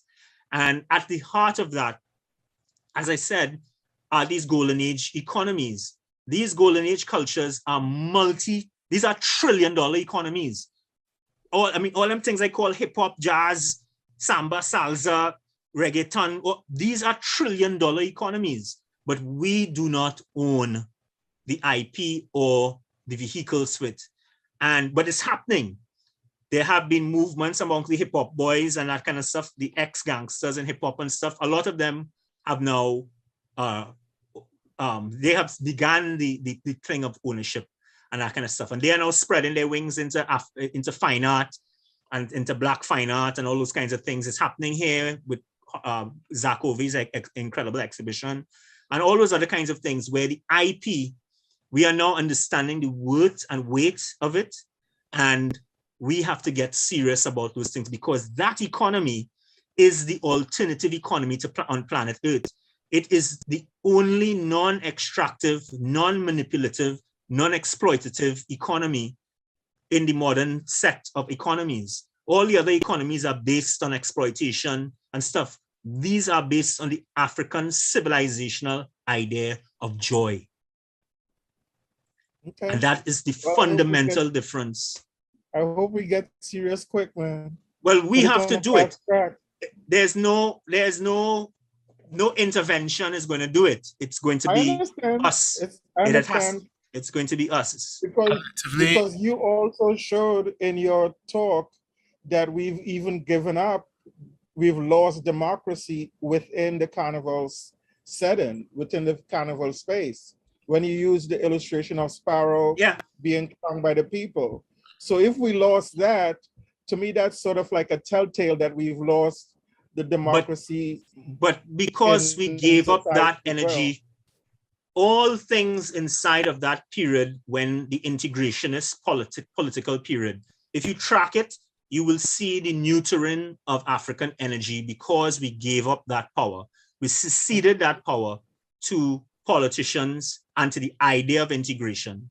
We had independent Black schools and colleges and all those things in Trinidad. We abandoned those institutions. Some of them were destroyed by Black politicians to enter into the white Western colleges and those kinds of things. The Negro Leagues were abandoned for people to enter into white baseball. You know, all of these things, it was all of that. And it is the politicians interfering with the people's coronations and that kind of stuff because we ceded that energy to them. This period, that was also the period where there was no Black civil rights movement. The young people were not part of the resistance movements of those decades. Those anti-globalization, massive anti-globalization things and all those things across the planet and the green movement were white. They were overwhelmingly white and Asian. But the age returned, the energy returned with the backlash that accompanied Obama and that kind of stuff, and with the deaths of and that kind of stuff. That reactivated. We did not even know where that energy was coming from. Where were Black young people? If you had told us in 1992 that Black young people would become the face of the resistance movements of the planet by the end of the decade and that kind of stuff, nobody would have believed you. 2000, because they were nowhere wrong. But the energy moves like that. And the energy has kick-started a whole set of things that are happening on the ground. We have to pay attention, empower those things, work with them, coalesce them together as independent Maroons into sovereign movements and move about our business. Thank you so much. Thank you so much, Rubadiri. And to all those, and if you just look in the chat, Rubadiri, you can see the comments of people giving praise and thanks for such an uplifting and empowering presentation and representation. And I definitely would say to Atiba that if it is we could have another moment in time where it is you can come on board and share some more of, the fantastic knowledge, and also where it is we can get a hold of that same presentation so we can then share it with others and empower others to share it forward so that we all get a greater understanding, not only of the 300 carnivals, but also how much we as Trinbagonians have impacted the world and still continue to impact the world. So thank you so much for that. Thanks for having me, guys. Continue the great work that you're all doing. Thank you. This is T&T Empire. This is T&T Empire. And, I know that we still bubbling and thing, and everybody need a moment to really soak in what's said there, So we got Atiba to come and Mr. Funky to come, and my closing remarks as well. But before that, I would allow everybody to go and take a minute, and this is the time when the waistline and the bassline takes control. Just take a minute. This is the land of oil and music, music for the soul. Children, are you ready?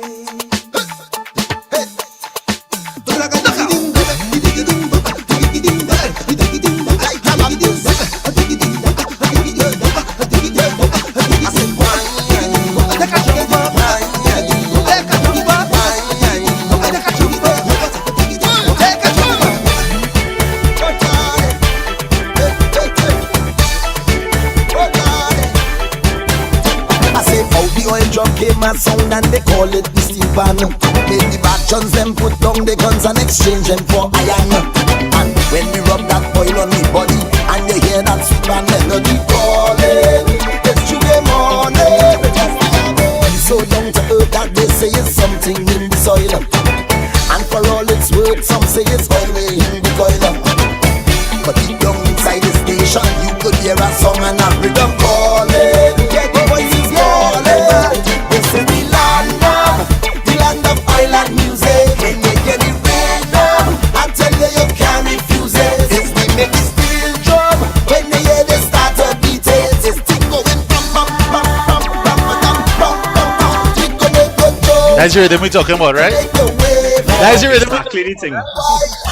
Make you misbehave. It's a rhythm to make you whine and make you feel fine. Wine out of your mind. Don't wine out that time. Just a rather say where we come from. I tell you it's oil. I feel like if I need to take a drink as well.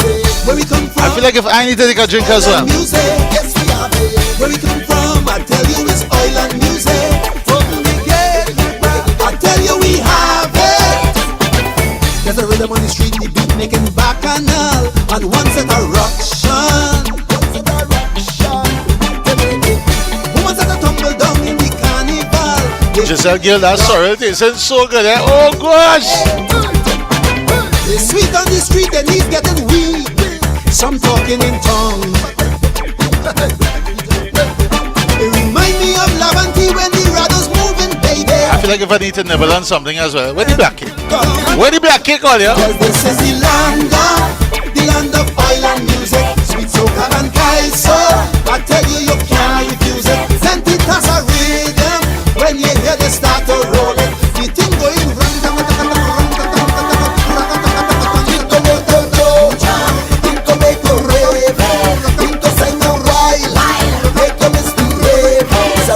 Make your wine and make you feel fine. Wine out of your mind. Don't wine out that time. Just a little say. Make no mistake, eh? Make no mistake. All you feeling that rhythm, right? All you understand what right is really going on, eh? You didn't know the thing. Listen what I'm telling you.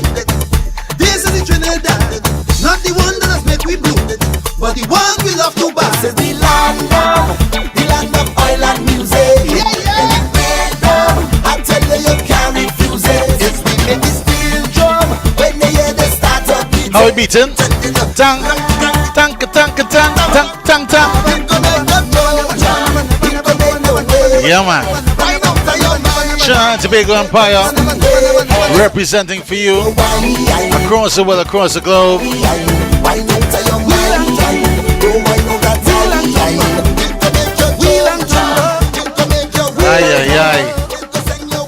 Aye. That's what we're talking about. I want to bring in Atiba, who is the brainchild this evening of this evening's proceedings, as well as Trinidad and Tobago Empire. You don't know where Atiba is? Yes, thank you very much, Super Trini. Blessings to everybody.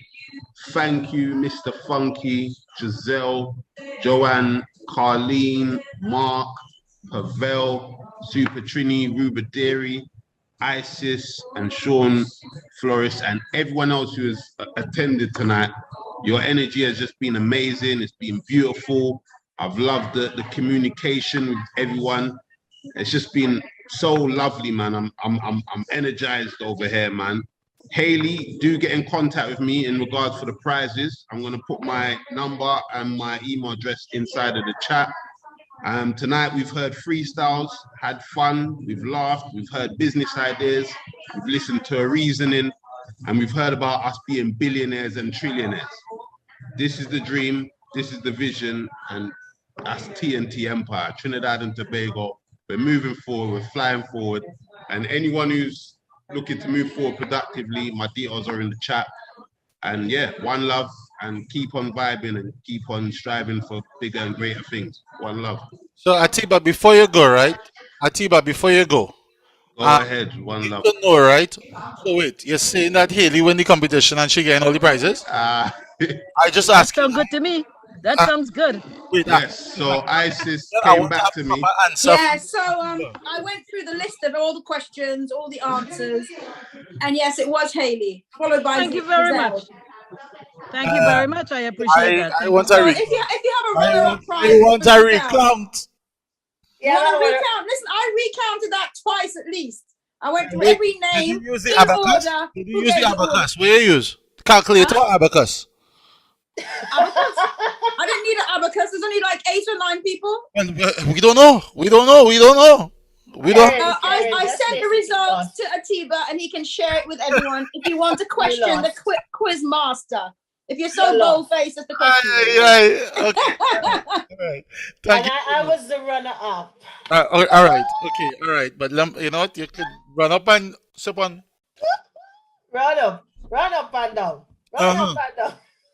Ladies and gentlemen, before. See, you can't play with a Trini woman. No. Hello. I'm not playing them. Before I step out this evening and bring back in Mr. Funky, it's so amazing that we have had such an eclectic group of people, and all those who contributed with the old talk and thing as well. But I started writing a spoken word as we started today, and I finished writing it before that gentleman came and gave us, Rubadiri came and gave us the 300 carnivals. And I was saying to Trinidad, I said, can you believe this man writing? This man talking about everything that I just literally felt in my spirit as we stepped onto the platform tonight. So I'm going to read to you what I wrote, and this is so uncanny. It's unbelievable. And when it is he talk about the spirit, and how it is we can feel the rhythms and feel the vibrations, he ain't wrong. He's not wrong at all. So this is my final piece before I step out and Mr. Funky steps in. Represent we, represent us. Yes, it's simple like that. From the northern range to Guayari, borough to borough, carnival to the Steelpan, with the costumes and the soca, don't forget my Kaiso and Peter Minshall. We represent to the Callaloo and Cuckoo, Palau, Bus Up Shot, and all of that. Oh my, don't forget the doubles too. We represent. You see Santa Claus? That is we Trinity too. Red, black, and white. We represent true and true. Black cake, sweet bread, sorrel, tulum, chili bibi. Taking us straight back to the roots.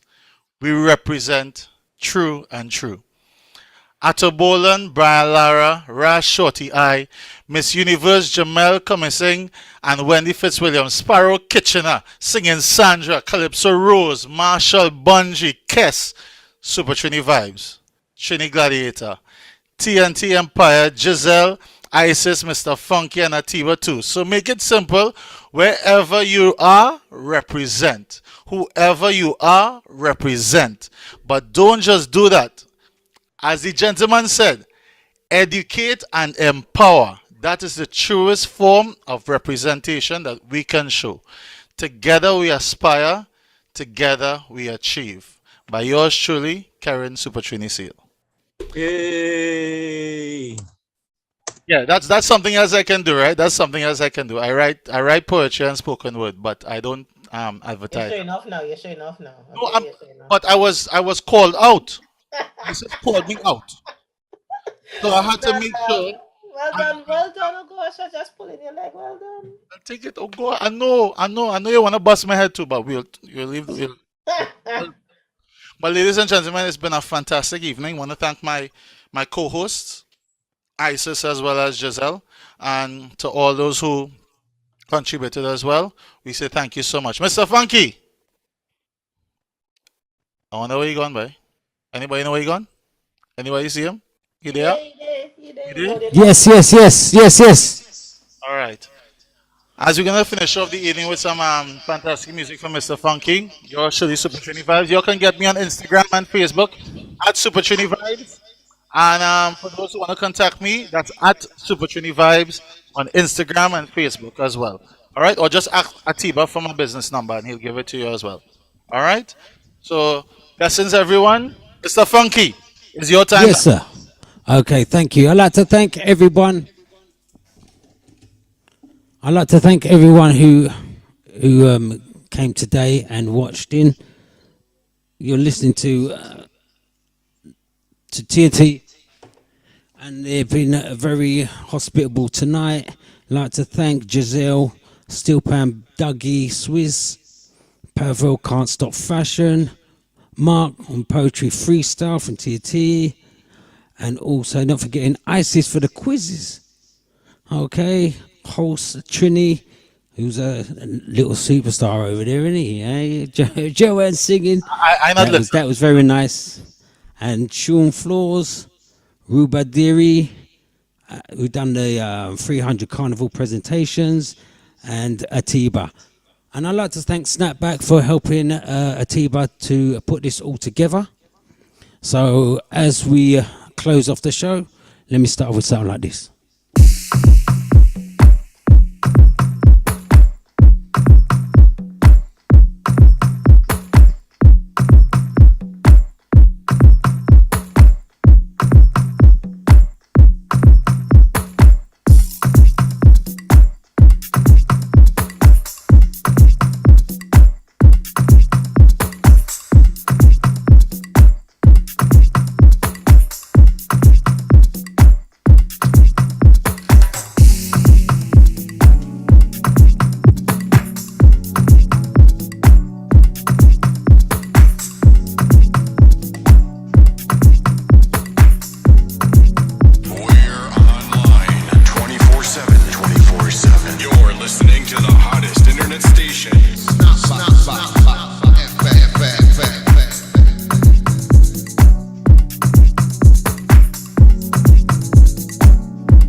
Alternative music.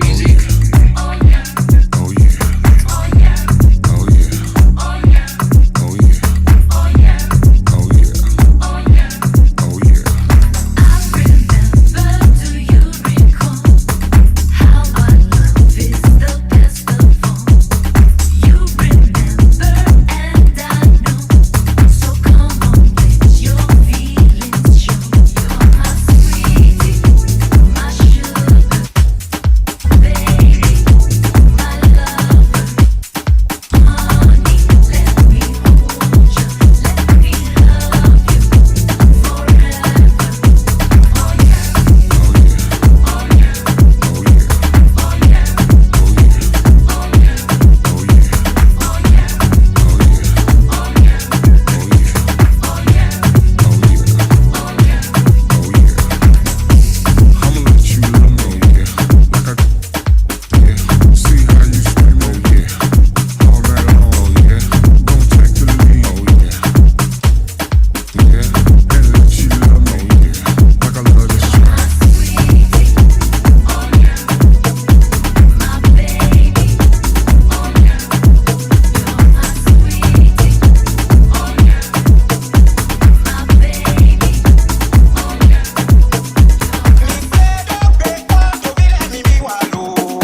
Yes, that's right.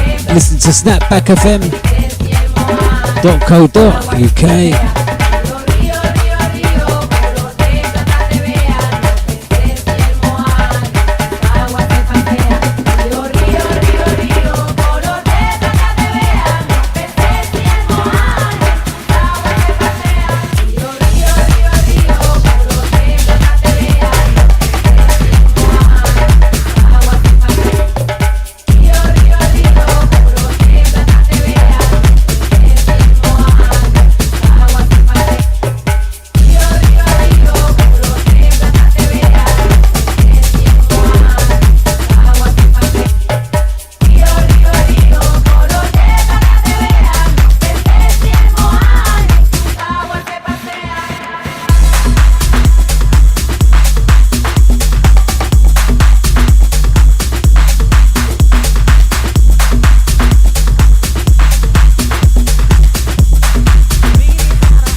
tierno que el campo me regaló.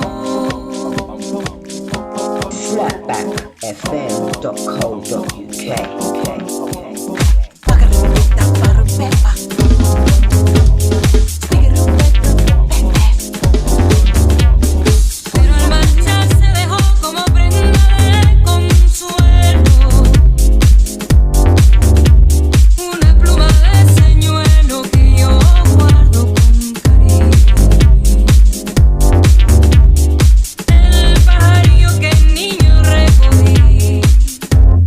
Triste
Okay, taking it all the way up to 5 past. Remember for the rest half. Want to thank Atiba, T&T and the team. Big shout out to Mr. Tibbs for the support. Big up, General.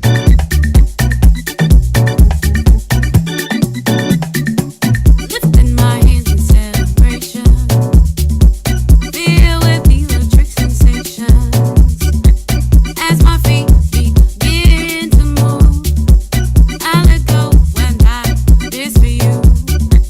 Lifting my hands in celebration, filled with electric sensations. As my feet begin to move, I let go when I this for you. Dance for you. Dance for you. You came along and the moon and sun aligned. Never did I imagine my king I would soon find. What a love that has blossomed between me and you. All of my dreams have Okay, so one more tune for me. And the one tune is going to be my own very own remix. So I hope you enjoy it. tears new. Gratitude is so strong. Baby, thank you. So I celebrate, blessed with the second chance. Thanking the one above. I lift my hands and dance. Lifting my hands in celebration. Feel with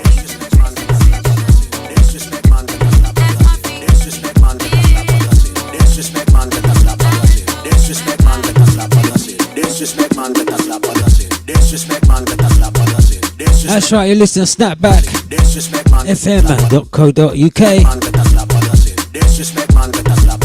in conjunction with TNT. Hope you enjoyed it. Take care, one and all.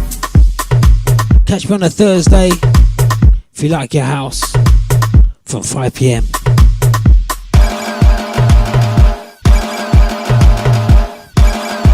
If it's alternative soul, rare groove, neo soul. Bossy, Godfather, and a OG. Catch me Saturday 10 p.m. Man a bossy, fling a rag a rhythm like it's all free. Bossy, house on the coast G. Take care, bye. It doesn't know me, it's looking at my kids like I'm bossy. Hey yo, Idris, tell them what they're gonna take the piss. One step you step out to the turn up in a jizz. Body comfortable, I'm physically fit. I'm a brown and sweet, just like the chocolate. I'm a brown and sweet, just like the chocolate. I'm a brown and sweet, just like the chocolate. Yo, Wiley, them ones sound like me. They done a pretty with the upper body. Shut down in the city with my bad girl pussy. Every man want piece of me. The back of them a pop and them a bun weed. Man want wine behind me, me have to move kind dusty. I'm looking for a brother who got hella pound. 079 baby, brother who got hella pound. 079 baby, brother who got hella pound. 079 baby, brother who got hella pound. 079 baby. That's right, 079 me. Bossy, Godfather, man a OG. Man a half humble, man a bossy. Fling a rag a rhythm like it's all free. Bossy, house on the coast G. My money so long it doesn't know me. It's looking at my kids like I'm bossy. Hey yo, Sean. Hey, so when me spitty body with it, maybe gala get with it. Spitty body with it, maybe gala get. When me spitty body with it, maybe gala get with it. Wind up your body and spin it. Girl, when you bubble like a trouble, why you give me this something now? Turn it around and bring it. You're pressing it back on and on. Never push that button, my girl down, but I can't tip it. That button, my girl down, but I can't tip it. That button, my girl down, but I can't tip it. That button, my girl down, but I can't. Tunes to get the people jumping. Once your body shaking up to the limit. Once you wild out to wild it, your hands to the base. Step London and mid on edges. Is it? Bossy. I came to rap it up, do my thing. Sabi put me on the gram and remix thing. Sabi put me on the gram and remix thing. Sabi put me on the gram and remix thing. Pull tight Wiley with the Pacino flow. Godfather part 2, call me the Nero. I came to win, battle me, that's a sin. Disrespect man, get a slap on the chin. Man a king in a top, oh Larry man a big DJ, Ox Megan and Harry man a big DJ, Ox Megan and Harry man a big DJ, Ox Megan and Harry. Boss.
a part two, can't be the hero. I came to win, battle me, that's a sin. Disrespect, man, get a slap on the chin. Man, a king in a top, oh Larry, man, a big DJ, Ox, Megan and Harry. Boss, yeah, man, a boss. I make your girl melt like a toast. I make your girl melt like a toast. I make your girl melt like a toast. I'll be this way someday, and I write for myself, no ghosting. He's a boy got money in a bank on, ready for roll and blaze up this tank on. Got the girls from someone to Hong Kong.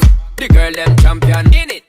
Bossy, bossy, Godfather, man a OG, man a half humble, man a bossy.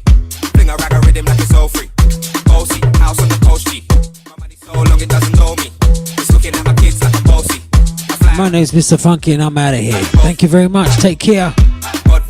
You're listening to snapbackfm.co.uk. Don't forget, only for good DJs right here. 1, 2, 3, 4, 5.